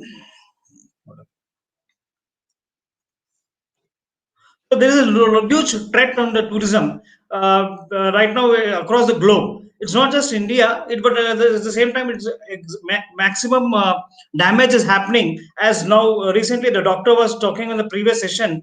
Huge water pollution, underground water is not rechargeable. Then noise pollution, air pollution, which has been very much bad impact on the environment.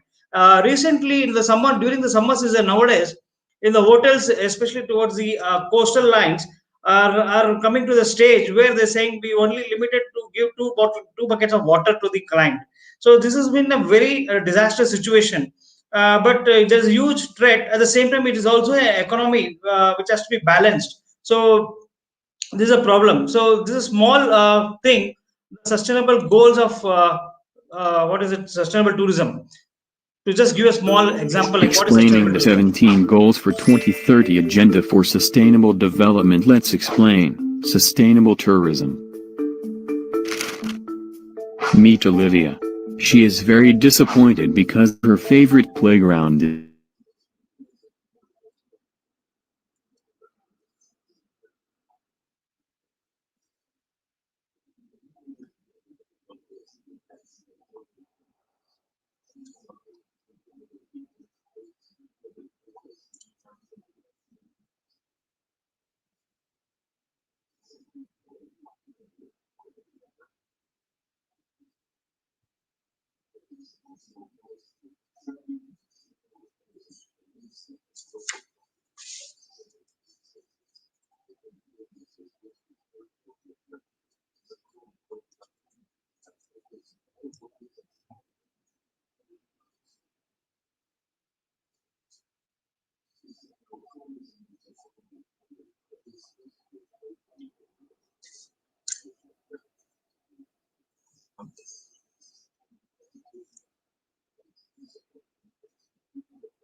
Okay.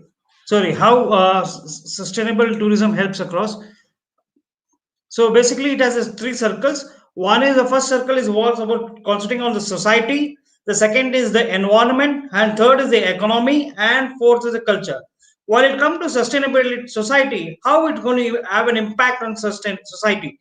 It is basically creating a sustainable society is like through accessible tourism, population and health, and community tourism. So this is one thing. And environment, how it can be helping the environment? It is basically alternative tourism and low cost, low carbon tourism. And economy is basically the political economy, behavioral economics, as well as the culture comes. When it comes to the culture, it helps the cultural tourism, rural tourism, and heritage integrity. So this is the example. What I was telling you was recently there was a jumbo which trampled the few people who were camping near the wildlife sanctuary in Kerala. So Kerala government has stopped tent camping in Kerala. And Karnataka sees every day human wildlife conflicts.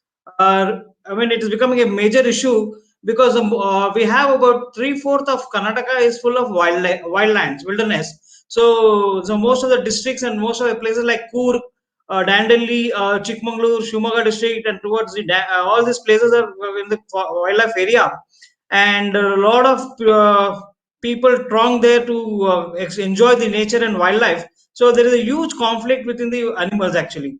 So also recently there was a conflict with the leopards on the rise in Karnataka because some leopards had come to some apartment. So this is one thing. So now, while we're talking about ecotourism, which is playing a major role in terms of a sustainable tourism. Now, why we need to have ecotourism? Because ecotourism is one area which can help in two ways. One is creating awareness for the importance of the wildlife and the forest areas, conservation of forest among the youngsters or urbanites, so they understand the what do you call importance of the nature, and how is it has been ecological what do you call ecological balanced. Okay, now the rural economy, what will happen is it will help them to protect their own wildlife, wilderness areas and the forest areas. At the same time, it will also generate them a revenue model. And the third time, it also educates them about the hospitality and the flora, fauna, and also the exchange of culture. So that way, it makes a major impact on the local area. So for at this local area, as Professor Sir said in the previous session, so we required to build a local consumerism. So to avoid consumerism, we need to build a local economy. So this is what which we are talking about sustainable tourism to improve the local economy. So this will help in big role. And so we would like to show you a small video about what is ecotourism is all about. So how it will help you across.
Okay.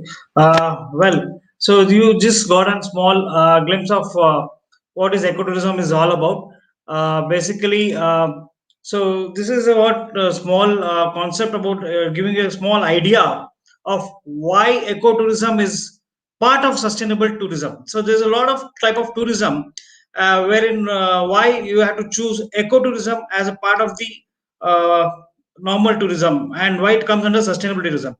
So now we are talking about economy, which is right now we are working on a circular economy to be a part of this tourism development.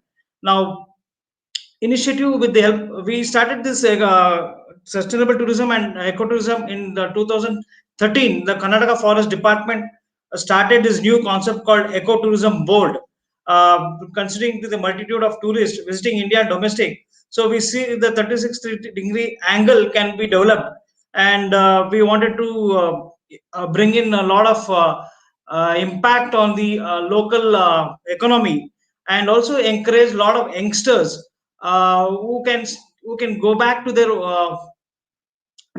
area, what do you call their villages, and then make a lot of changes. And then in terms of tourism, ecotourism, and be a local guide or be an open a homestay.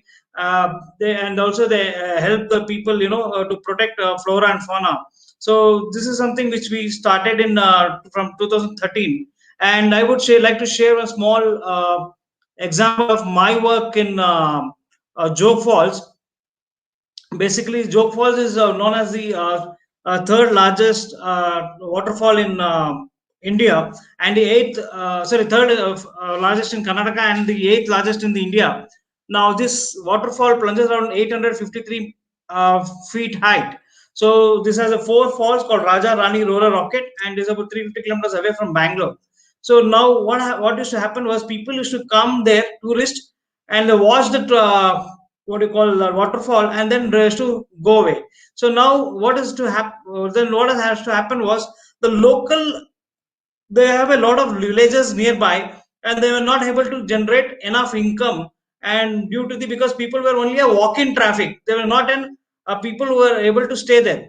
So it comes under Sharavati Wildlife Sanctuary.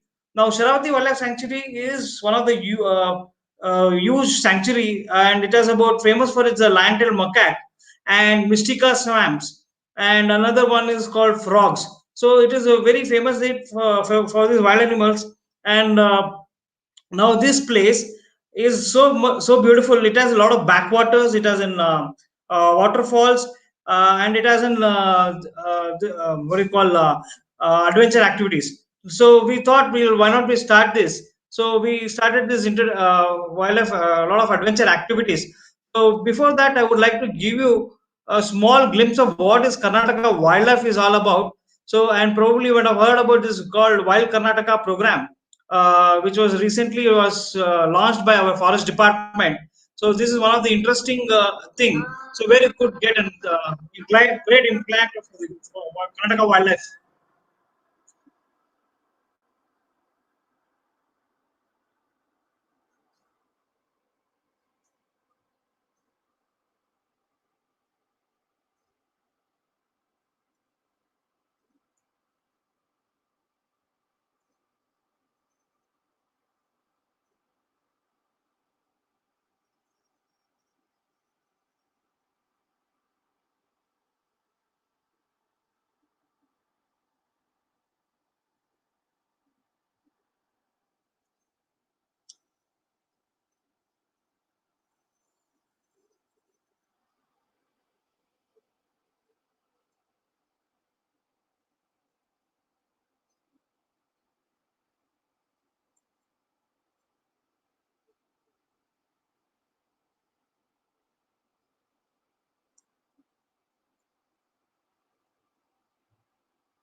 Okay, guys.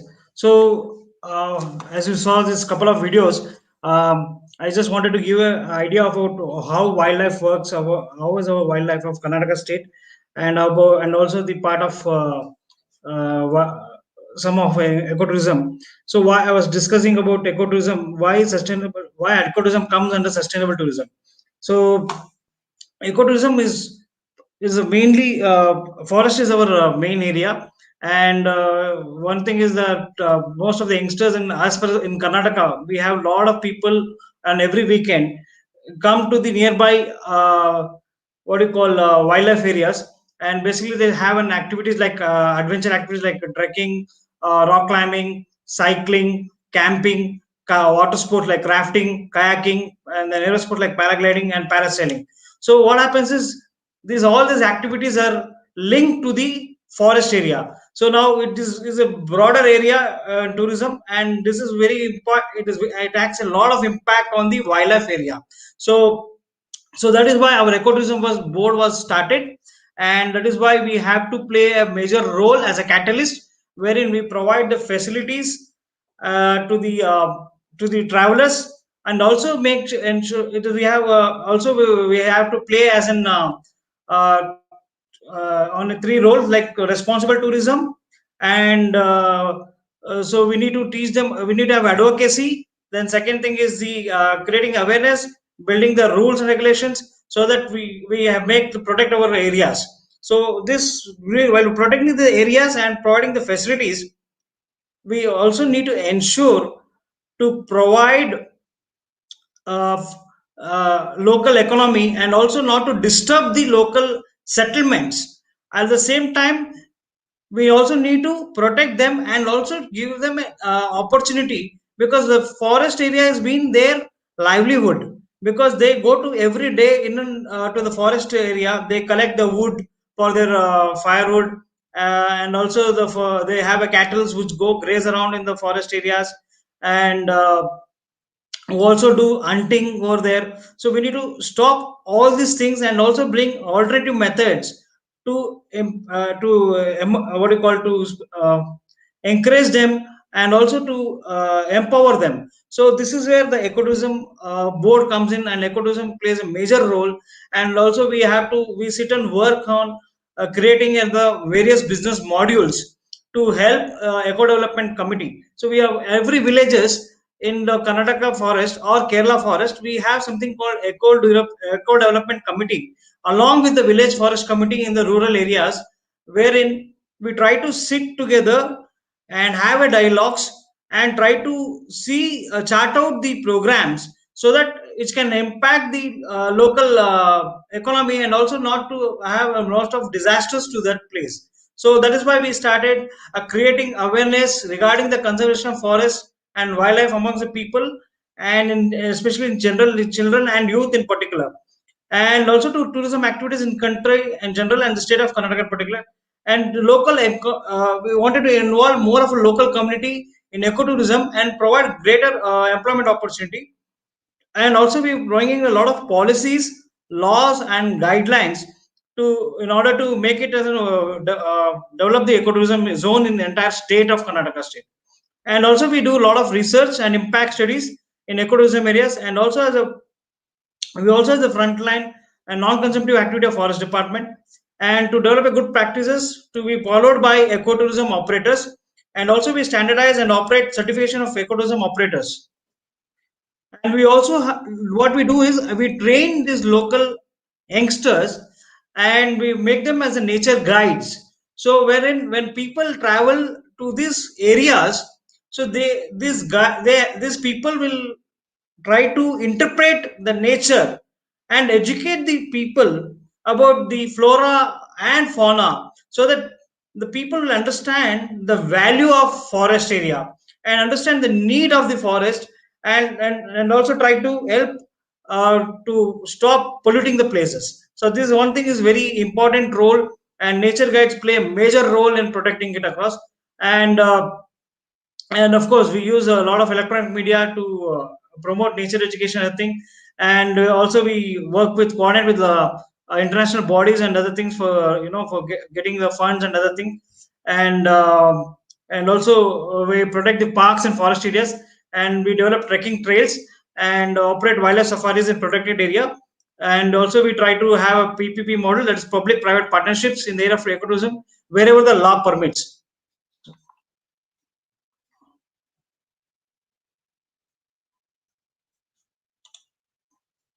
So guys, so while you enjoyed this, seeing the presentation now, so I would like to explain you why, how we make a lot of impact on this ecotourism.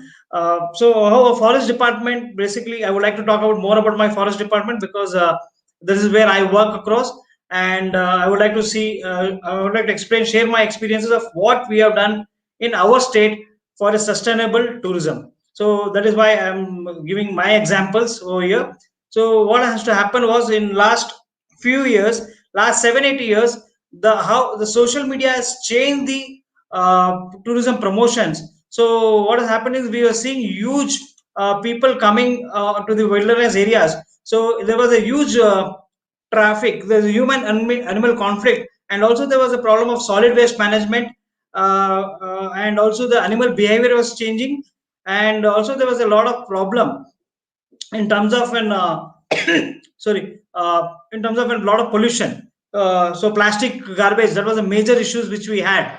So this is why, where we said, okay, we'll try to take out the local forest committee members.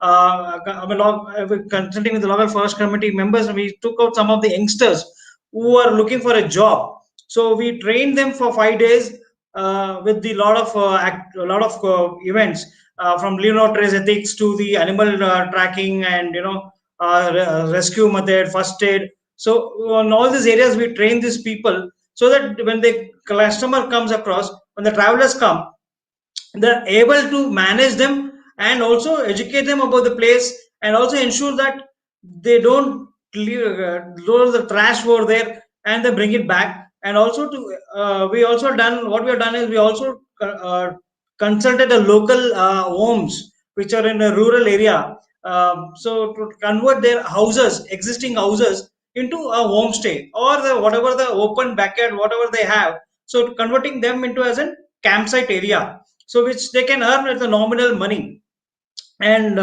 with providing the basic facilities. So what happens is, this local people cook and provide them the local food, so travelers get an access of for the local food, they get a taste of local cuisine, and also they understand the local culture and heritage.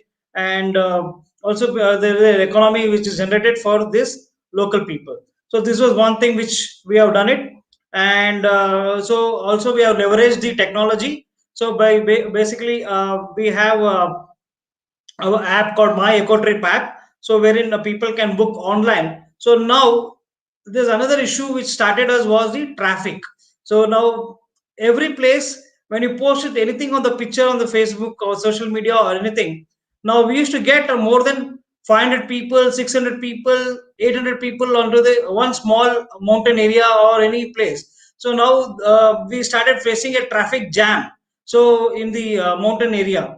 So this is another drastically a problem for us, so because this is not sustainable tourism. And it generally happens on weekends. At the same time, it gets overcrowded when it's a longer holidays. So this is definitely a great threat to the local travel destinations and wildlife. So that is why we said, okay, we brought in a lot of rules. In my eco trip, we set a restriction on the number of people. We have capped the number of people can enter into the forest area, so which we capped around not more than 100 people can enter in a day's time to the any wildlife area. So they we have to plan it and well in advance, and they have to do the advance booking. So by this thing, what happens is we have a sustainable model wherein people can plan their holiday by looking at the availability. So what happens is some people are don't want to go on a traffic time. I mean, in terms of weekends, it's too crowded. So if they want to avoid the crowded time, so they could also travel on the weekdays. So this model, which helps the localites to generate income not just on weekends but also on the regular day. So it will be their income is, they don't have to depend on a weekend income, but also throughout the month they can have a sustainable income. So so this helps them to survive. So apart from that, we also have restricted to 10 people as one instructor, because we don't want to put 30 people in one instructor, so that there'll be a lot of problems. So what we have done is we have added across every 10 people we have one local guide which we accompanies the team, and he is in charge, and responsibility is to ensure that he takes the people to the destination and bring them back safely in case of any human animal conflict or any disaster happens. So he is easily coordinating with the local team there, and we'll send them the backup so that they ensure that everybody travelers are safe, and then safety of the wildlife is also taken care across, safety of the wilderness areas, sorry. So apart from this, right now we are also working on how to utilize the local resources, basically in terms of for the toilet, or in terms of an accommodation, in terms of an food part, because a lot of people when they come from urbanites, when they come across, so they all have a very rich lifestyle.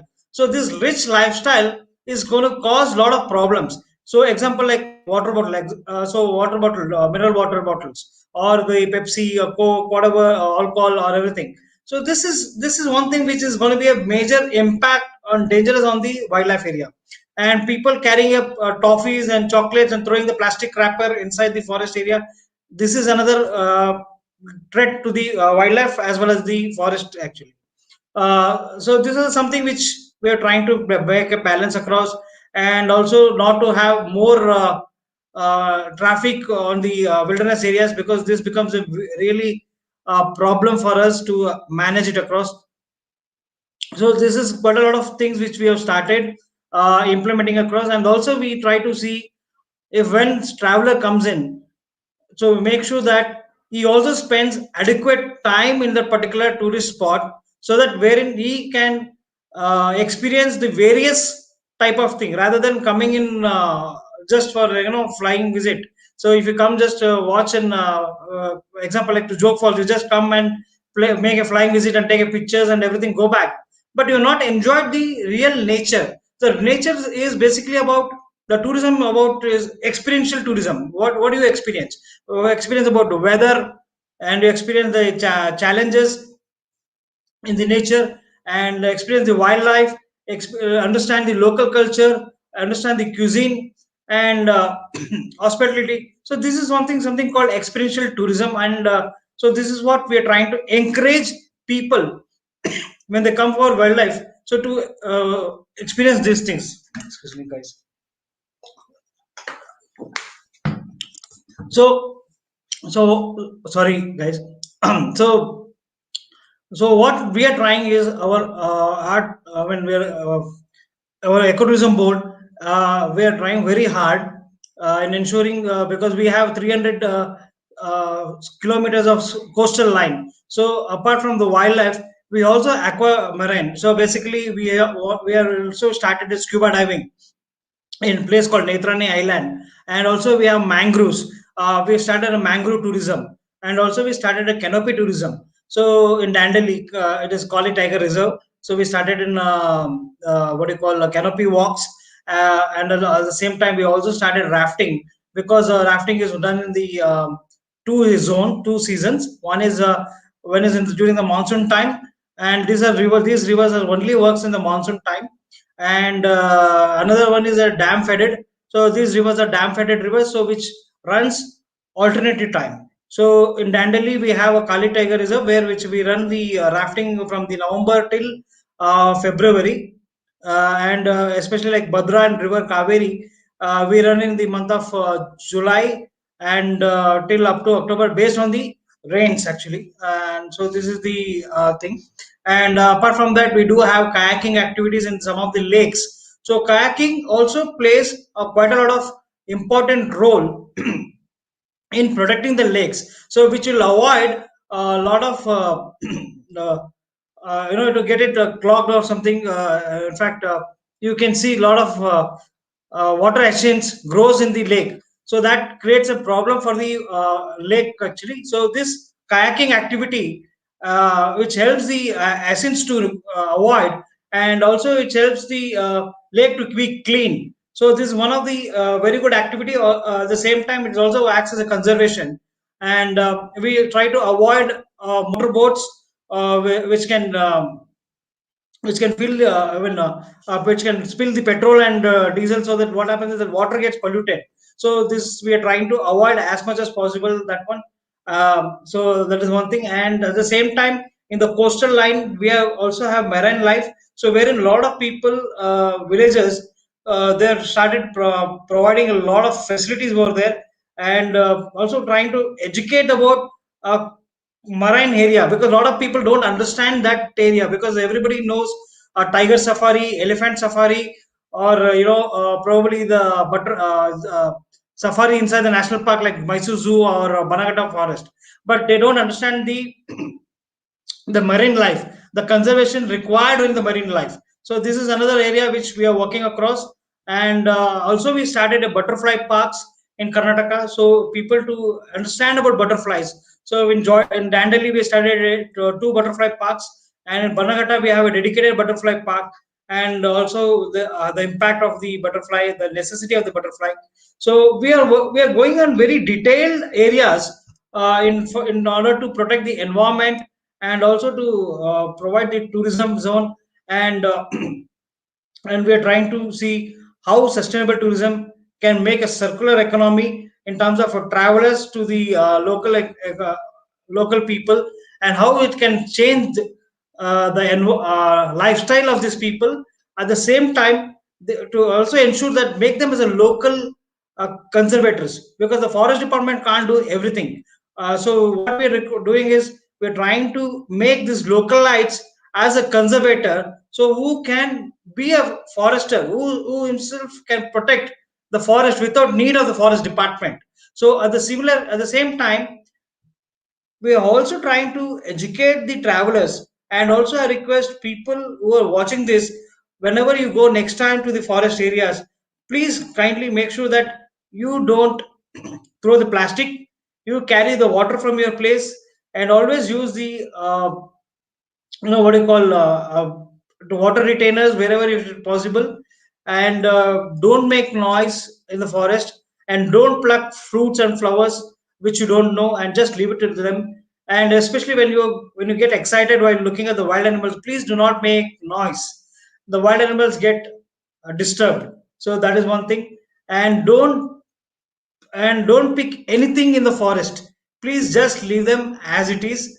So sometimes what happens is, when you go into the forest area, you find porcupine quill, or elephant trunk, or the deer's shredded uh, you know so don't pick up any of those things. This is not, please kindly do not carry it to them, and just leave them across there only. Just take pictures and come back, and enjoy the nature. And you can make a lot of impact. There is a lot of opportunities over here. You could build your career. You can also be a part as a national guide, or probably you can also start on small companies, and take the urbanites to the wildlife areas. And so by and large, ecotourism is very fragile, and it is a need of the hour to protect it. And I would say you all can make a lot of changes and a lot of impact on it. So by this, I would like to end my session. And thank you so much. Thanks a lot for giving me this opportunity. Hope you all liked it. Thank you. And also, I would welcome your feedbacks and other things. Yeah, thank you. Thank you so much, sir. I think by now we were just thinking tourism as one of the tools for entertainment and relaxation. But after listening to Mr. Dev, Balaji, we have to be serious about the matter in terms of sustainable development for the society, the environment, the economy, and of course for an individual. Because he has given us even the career opportunities what we can focus upon. I think we can redefine the term ecotourism as efforts with compassion and obsession to treat opportunities for you to revive intellectually for the society as well as for the mankind. That makes the term ecotourism with due authorship to Mr. Dev Balaji. Thank you so much, sir, for your gracious presence this morning with all of us. We are really truly enlightened with your journey, and we will try to see to it that whenever we are visiting any of the forest, we will try to follow all the instructions and our contribution what we can give. Thank you so much. And now we have to proceed because we are running the short of time. Sure. Now, Thanks a lot. Thank you, sir. Thank you so much. thank you so much, sir. Thank you so much.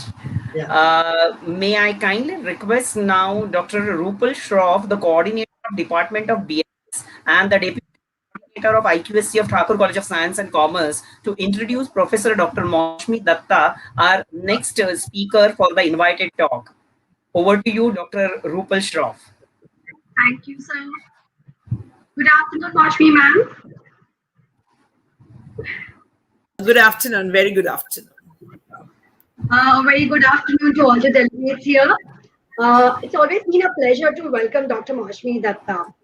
She, a professor of geography, the vice principal of Narendas Khanwala College, the IQSC coordinator over there. Maushmi ma'am is an MSc in geography with a PhD in geography and management. Her 26 years of teaching experience and 85 research papers, authoring 1 reference book on geography, co-editing 8 books, all to her credit, is just the right person for our conference today on sustainable development.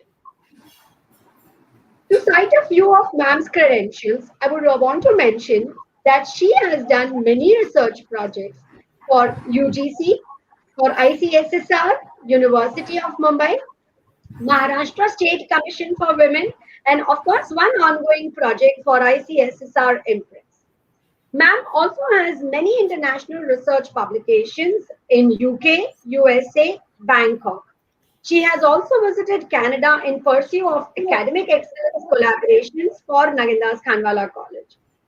Being awarded as the Real Superwoman Award this year in 2020, and for the Forever Start India Award for this Forever Start India. She's also been awarded as the Nation Builder Award by the Rotary Club in 2020.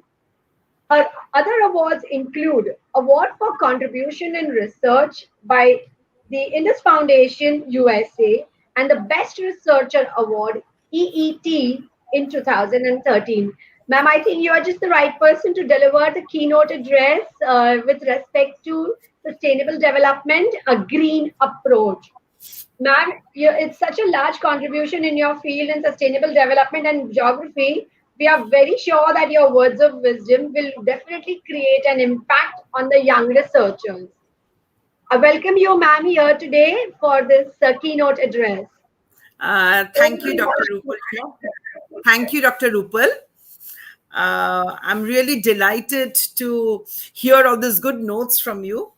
So, respected the management, principal of this college, Dr. Chaitali Chakravarti Madam, vice principals of this college, IQSC coordinator, Dr. Santosh Singh, convener of this conference, Dr. C.A. Shukla, and to all faculties. I'm really thankful and honored to be present here and present a note rather on applications of remote sensing and GIS in today's world.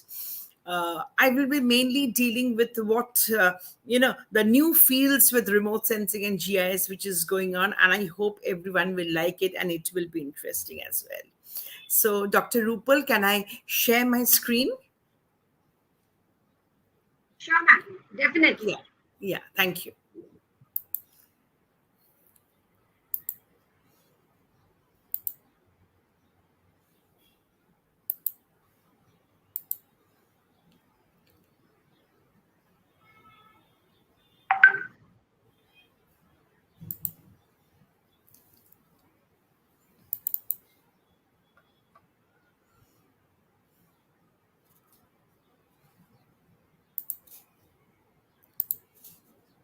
Is my screen visible? Yes, ma'am, very much. Okay, I'll start.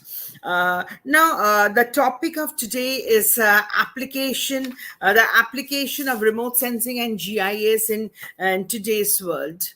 Now, for introduction, since I'm sure that majority of you will not be knowing the intricacies of remote sensing and GIS, so I will give you a brief introduction about what is remote sensing, what is GIS, and then I will proceed towards the application of remote sensing and GIS in today's world.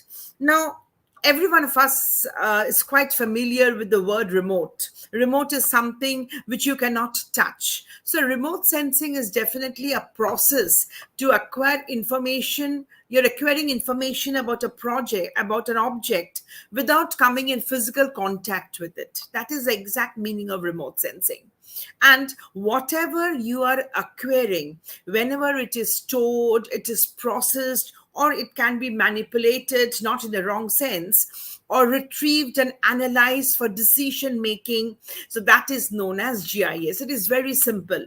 Remote sensing and GIS goes hand in hand, because remote sensing is a raw material. With that raw material, the processing is done through in GIS. The other difference between this, the basic difference between remote sensing and GIS, is that in remote sensing mainly deals with the satellite imageries. The satellite is a agency which takes the photographs. So satellite imagery and aerial photographs. And for GIS, it can be any type of map, any type of information. Remote sensing works with the raster data, and here GIS works with both raster and vector data sets. And I'll come to it later, what is raster and vector. And in remote sensing, because various unknown words are there, which we know, it's necessity to know the meaning of them. Otherwise, really, we will not be able to understand its applications, the applications of remote sensing and GIS. And remote sensing mainly works with pixels, and GIS mainly works with the layers. So pre-GIS processes remote sensing, and post-remote sensing processes GIS, either or. Now, this is but for us, for this presentation, or to know the basic application of remote sensing and GIS, we just need to know that remote sensing is acquiring the information remotely, and whenever we process that information for any decision making system, that is GIS. So remote sensing is the raw material and GIS is the final product. So let's clear our fundamentals. Once we clear our fundamentals, directly we can jump into the pool of understanding the applications of remote sensing and GIS. Just now, I mentioned about raster and vector. Many of my friends present in this platform will not be knowing about what is raster and what is vector.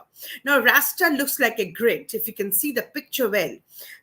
And it resembles rows and columns. Okay, now whenever the data is stored in rows and columns in the form of a grid, that we call it a raster. And what is a vector?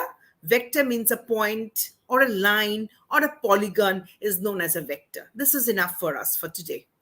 I just mentioned about pixels. What is pixels? Whenever a photograph sometimes is presented in a digital format, how is it done so? We subdivide the photograph into small, equal-sized, any shaped areas. These are known as pixels. So in remote sensing GIS, we are dealing with either raster data or vector data, and we are dealing with pixels. Now our fundamentals are clear about remote sensing GIS. What is remote sensing? What is GIS? What are these two types of data, and what is a pixel? Let's study history. Whenever we want to learn something, know something, knowing the background is very, very important. So our fundamentals are clear. We know the definitions, remote sensing and GIS. Now let us know a bit of history so that when I talk of application, the matter becomes crystal clear. So this remote sensing, when did it develop? The modern remote sensing actually arose with the development of flights. For the first time, remote sensing was developed by a balloonist with the help of a balloon. When he attached a camera below the balloon, and photographs were taken in Paris in 1858. That was the birth of remote sensing. Hydrogen balloons were used that time because hydrogen balloons are very light and they can rise up. So cameras were attached and the balloon used to fly and take the photographs. Later on, however, as you can see in the picture, pigeons were also used, where a camera was tied along their feet and they were made to fly. So wherever they flew, the camera was on and photographs were taken.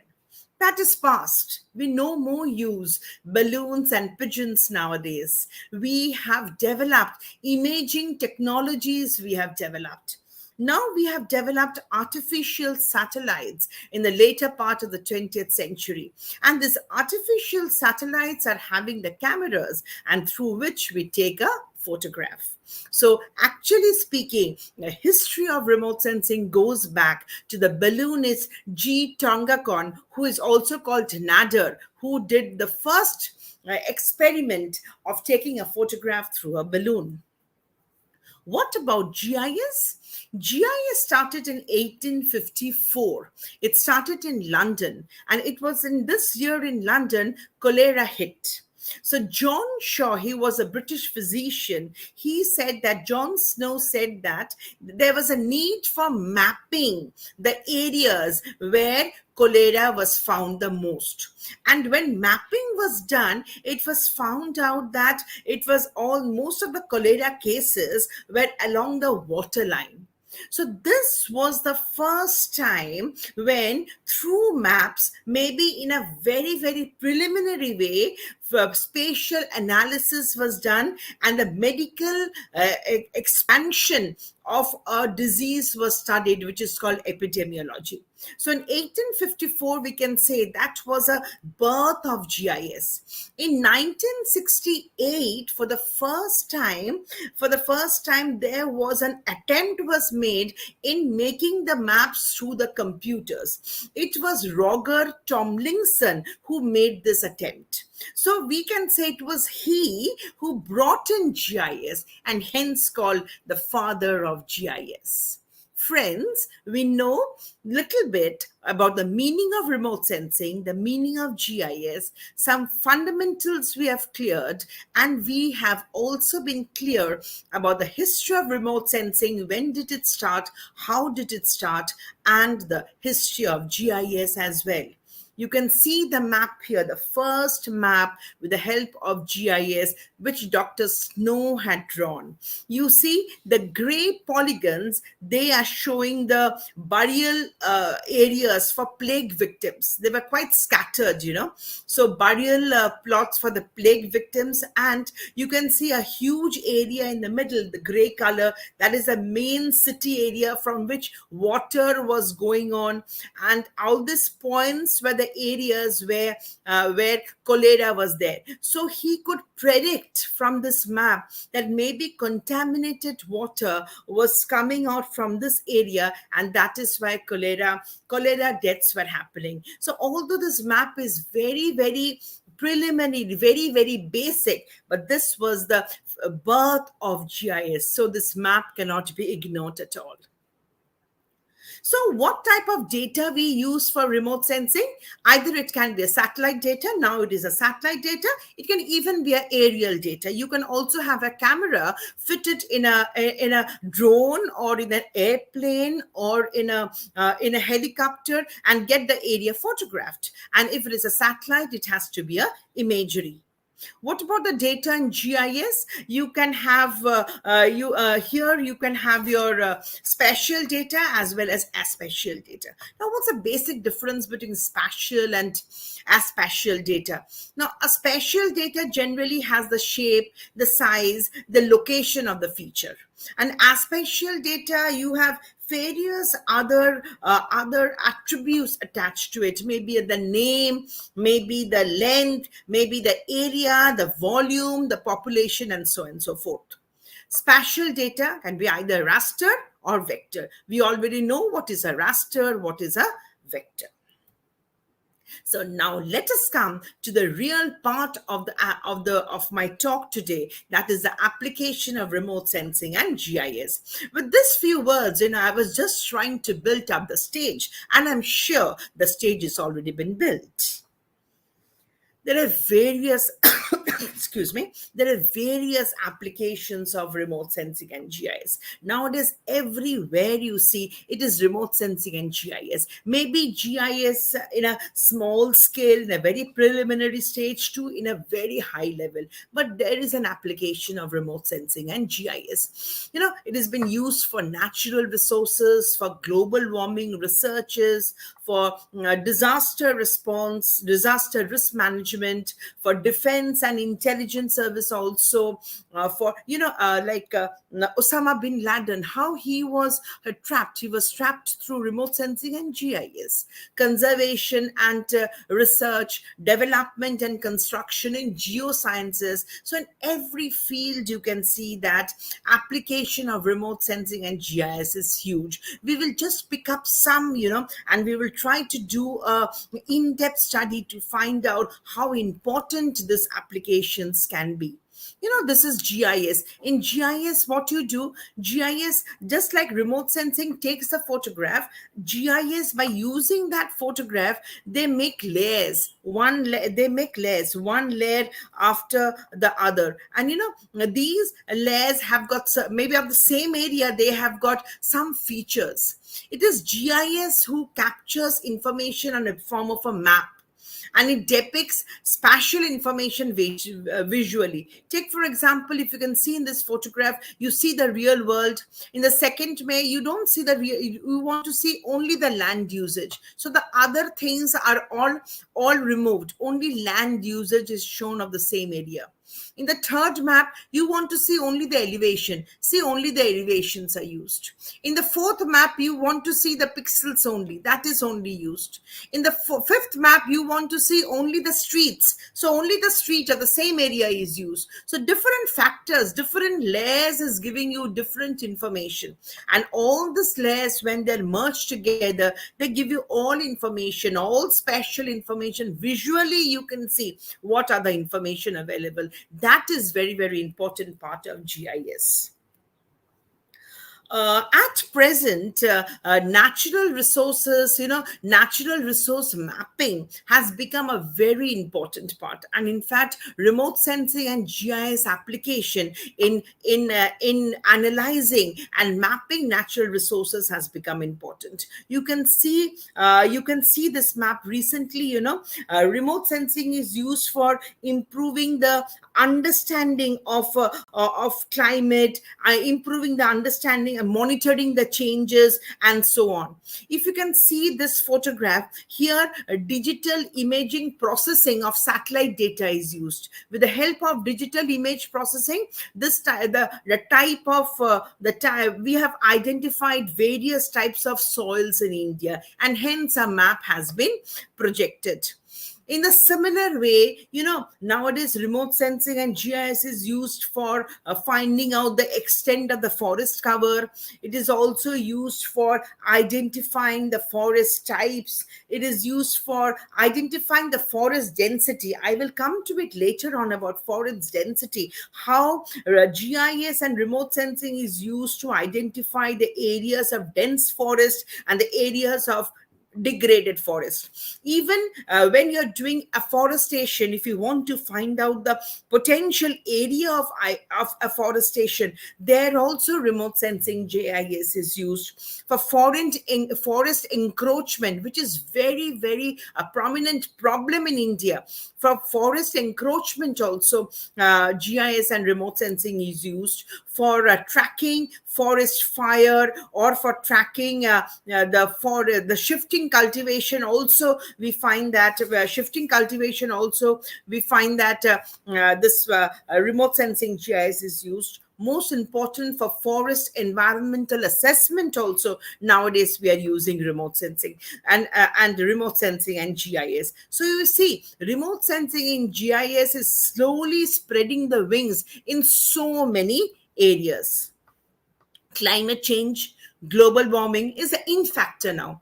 The climate change is there, global warming, which is a big concern. So how you find out the changes? It is definitely through remote sensing and GIS. Now we find that in number of years, through the years, we find that changes in climate is monitored. Even the changes in the ice sheets are monitored. Changes in sea level is monitored. It can only happen through remote sensing and GIS. So what happens if you can monitor the changes? You can be prepared. You can manage that problem to some extent. That is why remote sensing and GIS is becoming so important in today's world. Flood mapping, it is a very important factor of disaster response, for disasters. So in disaster, generally remote sensing and GIS, first time it was used for mapping the flooded area.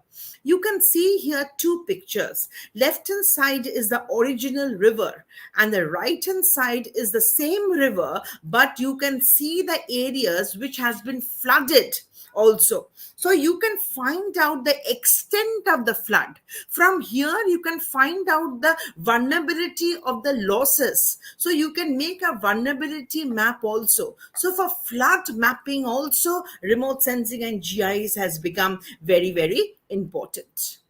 This is just after Amphan. It happened in 2020 in Bangladesh. You can see the first 16th May, you can see the imagery where very few places blue colored, those are the areas where water is there. And if you can see on 22nd of May, full area has been flooded. So it is by this change monitoring, even visually, we can understand that flooding has taken place. There are other methods of calculating the total area, the total volume of water also. I will not go into that intricacies, but through visually also you can find out the changes and how flood mapping is taking place. You see, this is a more visualized area on 22nd of May 2020 after Amphan. The huge areas of blue color. The green color is the forest. The blue color are the water, where the water had entered the forest, Sundarban forest of Bangladesh.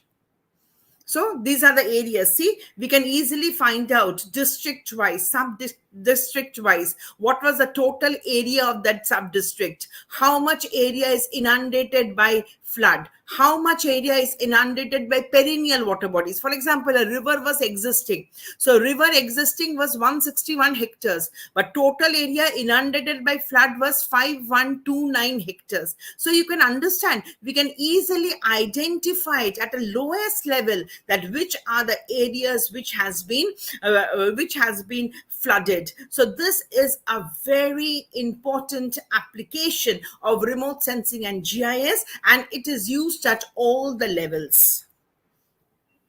Another area at present where remote sensing and GIS has been used is on wildlife management. Very important. We know that nowadays the government is talking of saving the endangered species. So it is through remote sensing and GIS only they have been tracked. Wildlife habitat assessment is done. I will give you a very fantastic example in this case. You can see the pictures of the elephant. The elephant is in Kaziranga National Forest in Assam. And you can see a map, not a map really, a diagram on the left hand side. You see the main two forests, core area. It was identified with the help of remote sensing that the elephants were moving from one core area, which is on the right hand side, to the left hand side core area. So if you join those two core areas, you form a corridor. So we have found out that elephants are moving from one core area to another and vice versa, and hence a corridor was marked. This happened due to remote sensing GIS. After the corridor was marked, we drew a buffer. A buffer means, and we take some kilometer area and draw and surround that zone. So that becomes the buffer zone. So now this buffer zone was totally kept only for the movement of elephants. No one can enter this area. So you see, just for the wildlife corridor identification has become a very important approach for endangered species. The same way, the tigers, the Royal Bengal tiger of Sundarban is also saved now. They have corridors where the corridors has been done, so the tigers are always in movement in those corridors, and it's a conserved area. No one can go there. So this type of assessments are very, very important on the viewpoint of conservation. And who can do it? It is only through remote sensing and GIS, the application of remote sensing and GIS. Simple. You have an area, you have the contours. Contours means the height of that area. You want to find out up to which height, what is the amount of population. We all know, lower the height, more plain the area is, more is the population. So you can also depict it with the help of a map. We can also form a relationship between the height of a place and population of that place. It is very simple application, but can be done with the help of remote sensing and GIS. Today, the defense and the intelligence sector also is using remote sensing and GIS. I was speaking to you about monitoring changes. Monitoring changes has become very, very important. So how that can be done? It can be shown with the help of an example. You see, this is the doers. This is the North Bengal area. Now, North Bengal area, the first map I have of 1990 and the second map I have of 2017. If you see, there is a change of color, of many colors in from the two maps. So what is that? In 1990, this was the area, and in 2017, this was the area. How was it done? Firstly, the satellite imagery of these two places were taken in both the years. With the help of GIS and software, this calculation was done. Now let us find out the calculation. If you see, in 1990 to 2017, degraded vegetation has increased. Dense vegetation has decreased. Fallow land has decreased. Agricultural land has decreased. Tea garden, it's an area of tea garden. Tea garden has increased. Built up area is there. River has almost vanished. River bed is almost vanished. Sandbar is there. Water body is not there. And settlement with vegetation has increased. So two main important change I could depict from this monitoring change. Agricultural land has increased and agricultural land has decreased over time in the 17 years, and settlement with vegetation has increased. How was that possible? It was possible because I could get the satellite imagery of 1990 and 2017. I applied a software through GIS and drew up the map. From the map, I done the analysis, and this analysis is telling me that majorly agricultural land has decreased and settlement has increased, and I should take up some step to safeguard this area. So this type of applications are only possible through remote sensing and GIS. Let us see some of the other areas, some near and dear areas we can say. Panvel Taluka of Maharashtra, 1998, Panvel Taluka of Maharashtra, 2008, and Panvel Taluka of Maharashtra, same area. It is through remote sensing and GIS the change has been depicted in 2017. So what do we find? Agricultural land, 1998, 2008, and you see 2017. Built up with vegetation was not there at all in 1998. Started increasing in 2008, and you see it has increased to such an extent in 2017. So this type of minute changes is only possible by remote sensing and GIS. Another area I've given you as an example of Uran Taluka. I've got these two areas. See, built up area has increased, water body has decreased, wetland has increased, and vegetation has also increased. So accordingly, you can take up steps. Government can take up policies accordingly. So you can understand how remote sensing and GIS has become important. It is important in every field of life, be it forestry, be it these are all urban studies, be it vegetation study, and so on. Everywhere, remote sensing and GIS has spread its wings. See the satellite imageries from Google Earth. If you see it of two areas, the first area was not identifiable, and moreover, the slum area was practically lesser. But you see the second area, such a lot of slum area has increased. So this type of visual interpretation also is possible through remote sensing and GIS. This is something, if a majority of my friends are from Mumbai, you will see that mangrove cover has become a very important issue in Mumbai. We have got this two areas in 1993 and 2003.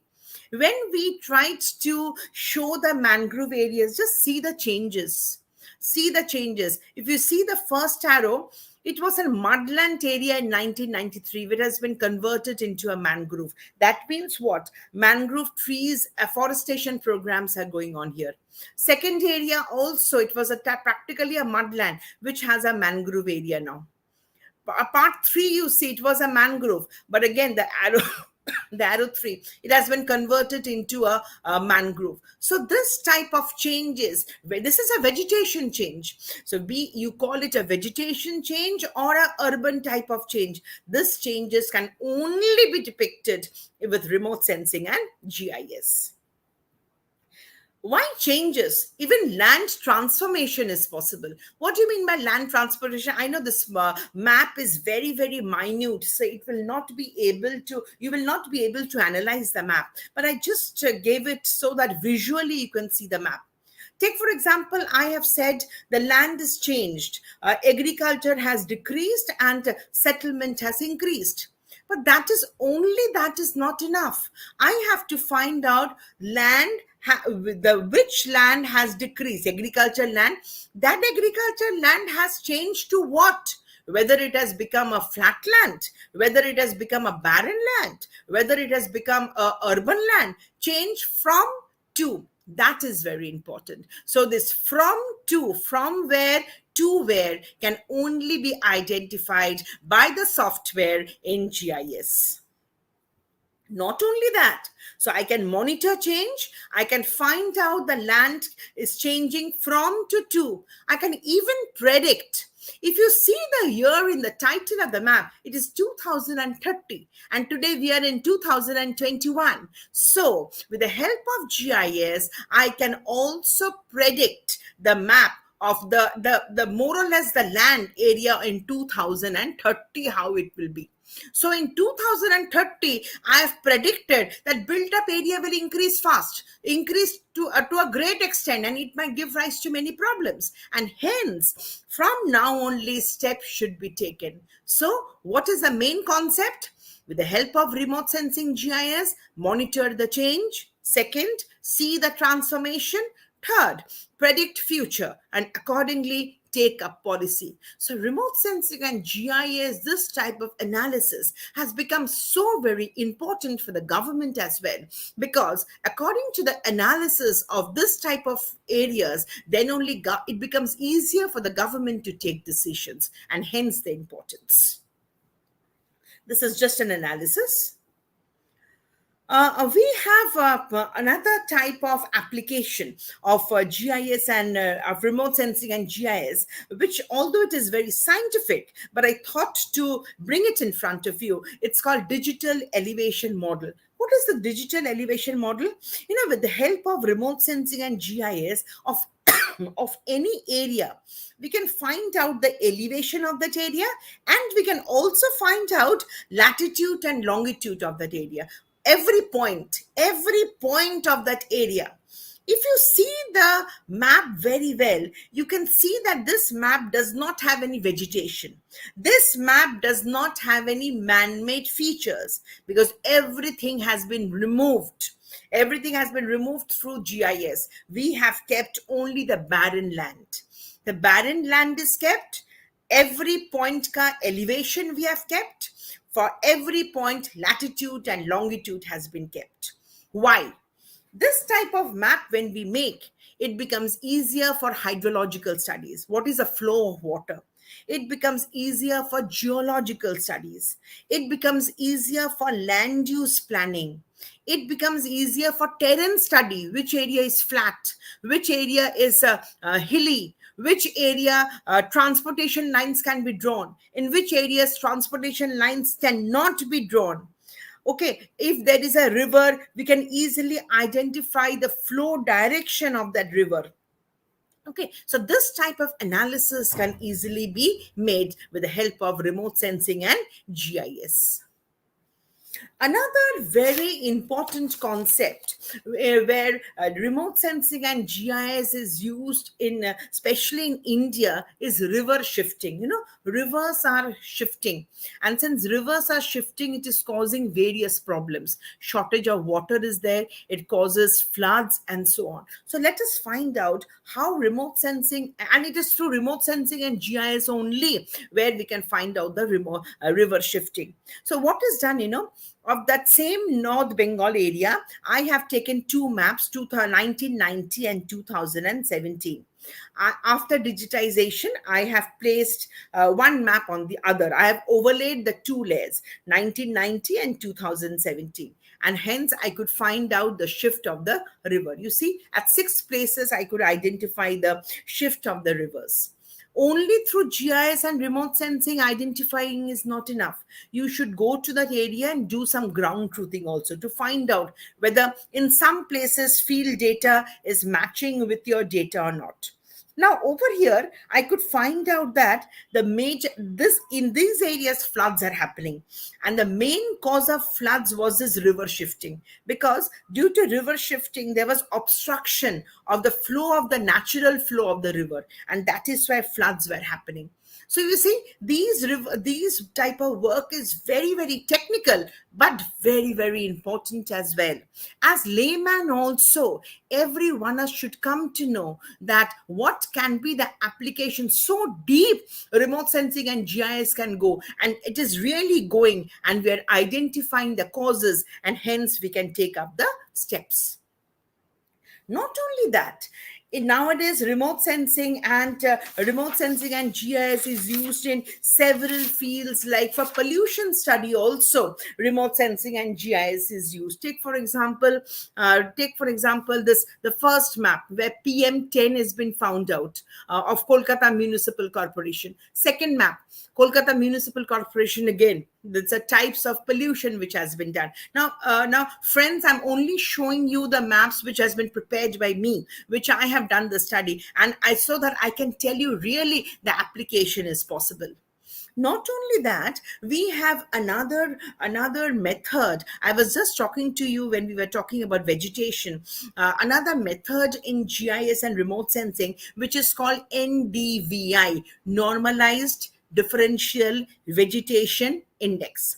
So what does this show? Now, this is a calculation. This map is drawn, and the NDVI has a formula. Through GIS, you can do it. It will always range. NDVI will always range from -1 to +1. Now, when it has got negative value towards -1, that means no vegetation is there. It is only water. If the NDVI value is close to +1, that means green color, dense green leaves. If the NDVI value is 0, in that case, there is neither water nor green leaves. So what can it be? It can be an urbanized area. So you see, NDVI can be extremely helpful tool to find out the whether vegetation is there or not. If vegetation is there, how is the what is the characteristics of that vegetation, whether it is dense forest or it is degraded forest. You can find out where water is there. You can find out where urbanized area is there. So NDVI application of NDVI has become so very important now. See the vegetation cover. I've just drawn one more map. This is again of North Bengal, 1990 and 2017. See, degraded vegetation and dense vegetation. Area in square kilometer. How degraded vegetation is there and dense vegetation in 1990. Area and percentage is this. And if you see in 2017, degraded vegetation has increased and dense vegetation has decreased. So it has given us a signal that we have to take care of this area. I have also identified the areas where dense vegetation has been converted into a degraded vegetation. So it is an indication to the government that come take policies and save the greenery of this area. So you can understand how important remote sensing and GIS can be. This is another application in the present world. Another application of remote sensing and GIS is just like that. The previous one we were dealing with vegetation. This one we will be dealing with built-up index, normalized differential built-up index. NDBI. It shows what? It is also of Kolkata Municipal Corporation. It shows the density. It shows the built-up areas. See, in 2009, the built-up area was so less. The dark color red was so less. And if you see the same area in 2019, in a span of 10 years, it has increased to such an increase. So this type of analysis shows the urban pattern in which area this urbanization is increasing. So this type of analysis is very very important, and it is extremely important as well. Similarly, just like we have done for vegetation, we have done for built-up index, you can also have NDWI, which you deal with water. It is a very recent method, and this has been developed to show the open water features in this area. So you can find out where was the open water in 2009 and where is the open water in 2019, and accordingly do. So these are the various applications. Day by day, the strength and the expand of these applications are also increasing.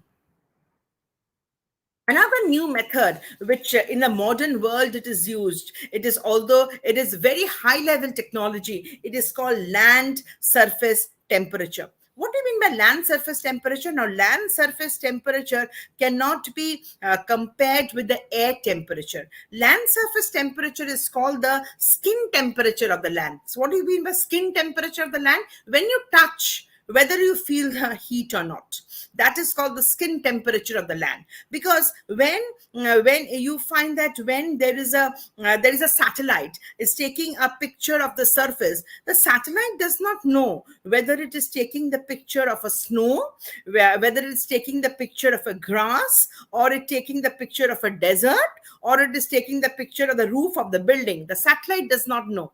The satellite just takes the picture of the surface. So when the same amount of sunlight falls on the snow, maybe the skin temperature will not be so high. But when the same amount of temperature of the solar radiation falls on the roof of a building, maybe you cannot touch that. So that is, this type of analysis is only possible with remote sensing and GIS. Friends, in disaster studies, especially in cyclone hazard mapping, nowadays there is no alternative to GIS. Cyclone hazard mapping, they do spot height data, they create DEM, as I told you. And what is happening nowadays, they can easily find out the vulnerability mapping. They can easily depict that if there were cyclones in so and so year, just like you can depict the land use, you can even maybe depict the cyclone, whether they're approaching or not. These are known as vulnerability mapping. You can find out what is the total loss of population that has happened, casualty mapping. You can find out how many people are really at risk who are in that area due to cyclone. That is called the risk assessment mapping. So you can understand in so many different ways and in so many aspects remote sensing GIS is used nowadays.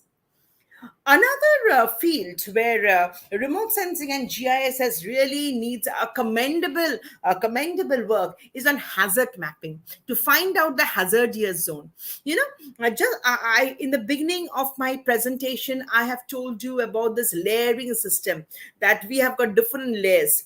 For hazard mapping, it is a very high level GIS application where you use different types of maps, where you prepare different types of maps and you overlay them. Take for example of North Bengal. I have tried to do it. I've prepared a drainage map, I've prepared the elevation map, I've prepared the temperature map, I've prepared the rainfall map, I've prepared the soil map, and then I've overlaid them. As I've overlaid them and used some calculations, I got a hazard probability map. So this hazard probability map is showing me with red color the areas which are very high in hazard. Similarly, moderate, very low, low, high. So different zones it is giving me. So this is, don't you feel, friends, that this type of work which remote sensing and GIS is doing, it is commendable and it is incomparable. This type of work is required in the present age to safeguard our areas. Not only that, even in transportation studies, we find that GIS has made a tremendous point in transportation studies. For example, for a same area, for the same distance, through GIS, you can nowadays in Android phones also you have GIS, right? So you can easily find out the travel time, off time, and travel time, peak time. You can easily find out that.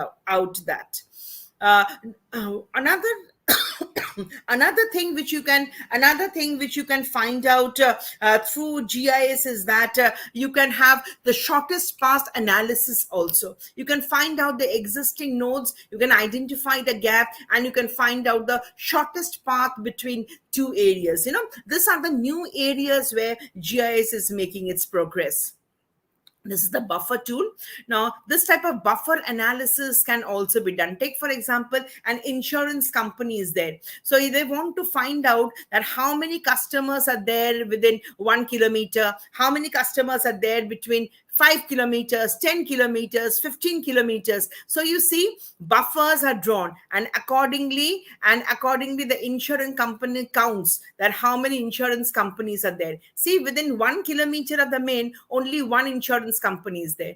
Within 5 kilometers, if we count the number of spots, so many number of insurance companies are there. So with this type of work, the insurance company can easily find out where they should be located.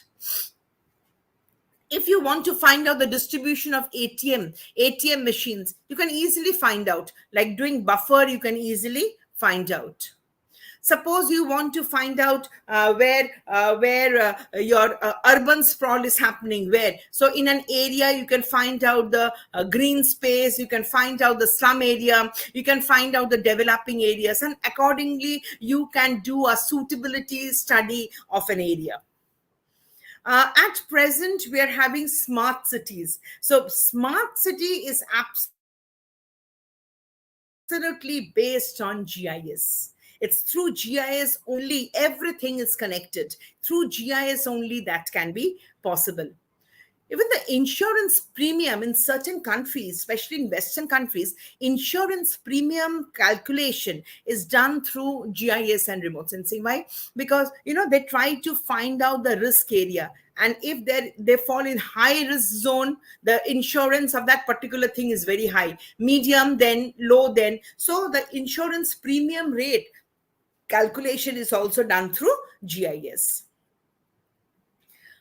You can have disease mapping. Now for COVID also, for every country, the spread, the spread of coronavirus parents, our patients are also done through. It was done through GIS and remote sensing only.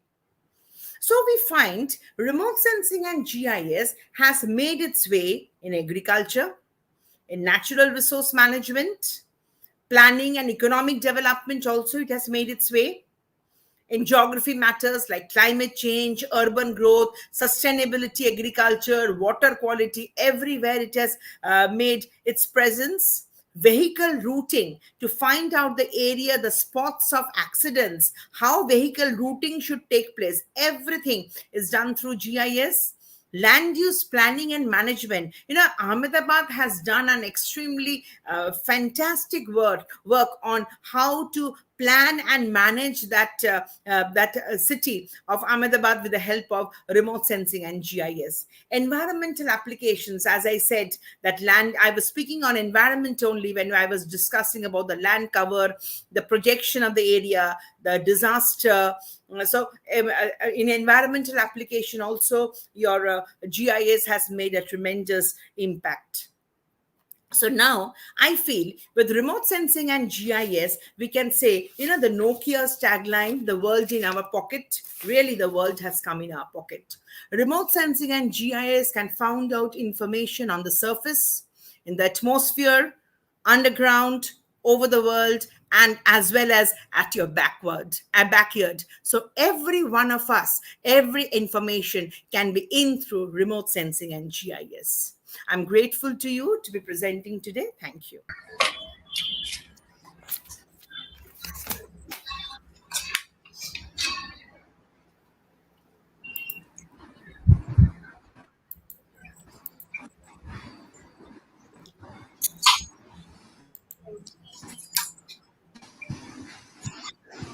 Yeah. Thank you so much, madam. It was well documented information presented in very lucid language. And it was always with the deep visual impact to analyze the present and predict the future. Thank you. Where I think every one of us is now well equipped with fundamentals as well as the basic terminologies of remote sensing and GIS.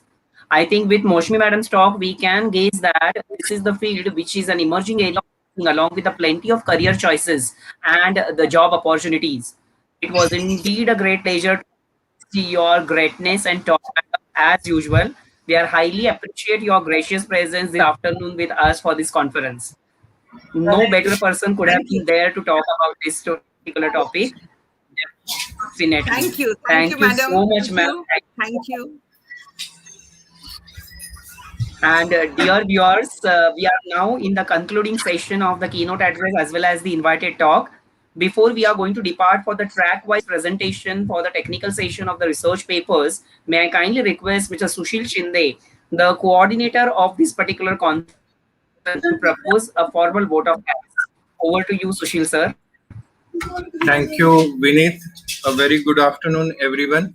What a day today, and so nicely we are just witnessing so much of good learning. For last 3 hours and 45 minutes precisely, we are getting knowledge from everywhere. So about today's day, sustainable development is only possible if we take care of green and blue part of our Mother Earth. It may be a tiniest phytoplankton or a zooplankton to a large sequoia or any fauna around us. Yes, we have to take care and we have to survive with them. The key words which I received by today's deliberations from keynote address from this morning is to conserve, protect, and get aware. Also, about the 7 R's. It is saying that refuse, reduce, reuse, repurpose, recharge, replenish, recycle, and rot. And most importantly, I am adding one more R in that is rethink. Thank you very much, all keynote speakers. And yes, we have learned today that if we don't follow a green approach in coming days, then our coming generation should find another planet or get extinct. It might be harsh and it might be an exaggerated comment from me, but we have to rethink. On this onset, I am very much obliged and honored to propose a formal vote of thanks in the capacity of the coordinator of this conference, as we are concluding all the second sessions. First and foremost, I wish to express my deep gratitude towards Professor Dr. Praveen Saptarshi, the eminent professor, Sustainable Management, Indian Institute of Coast Management Studies and Research, Pune, Maharashtra. Thank you for your words. I will remember those words that don't pollute your brain and most importantly, don't pollute nature. Thank you very much, sir. I also wish to express my gratefulness towards Mr. Dev Balaji, advisor and trainer, Karnataka State Ecotourism. Your intensity of your speech was so nice. Your passion could be just, we could realize that you are working so nicely, and that's why Karnataka is doing very good in ecotourism. Thank you, Dev Balaji, for being there in morning. And lastly, Moshmi madam, you have just revived all the lectures of GIS and remote sensing. Yes, atra tatra sarvatra, what we take it. GIS is now everywhere. We can apply all these things in each and every life part of us. So thank you, Moshmi madam, for giving us that insight and revising all GIS and everything. I would like to learn more from you. I also wish to express my words of appreciation towards Dr. Vijay Jadhav, the Dean, Academics, Faculty of Science, Thakur College, Dr. Parul Singhal, Dean, Academics, Faculty of Commerce, Dr. Rupert Shroff, Deputy Coordinator, IQAC, TCSC, for giving very crisp and apt introduction for all the speakers of these sessions. Thank you, sir and madam. Thank you very much. I also wish to express my special thanks to management and the principal of Thakur College of Science and Commerce, Dr. Mrs. C.T. Chakrabarti, along with the members of PCSC family, and of course, all the wonderful delegates across the country, without whom the conference would not be a success. I thank you all, and I declare the second session to be concluded over here, and we will join for the deliberations for track sessions and oral presentation.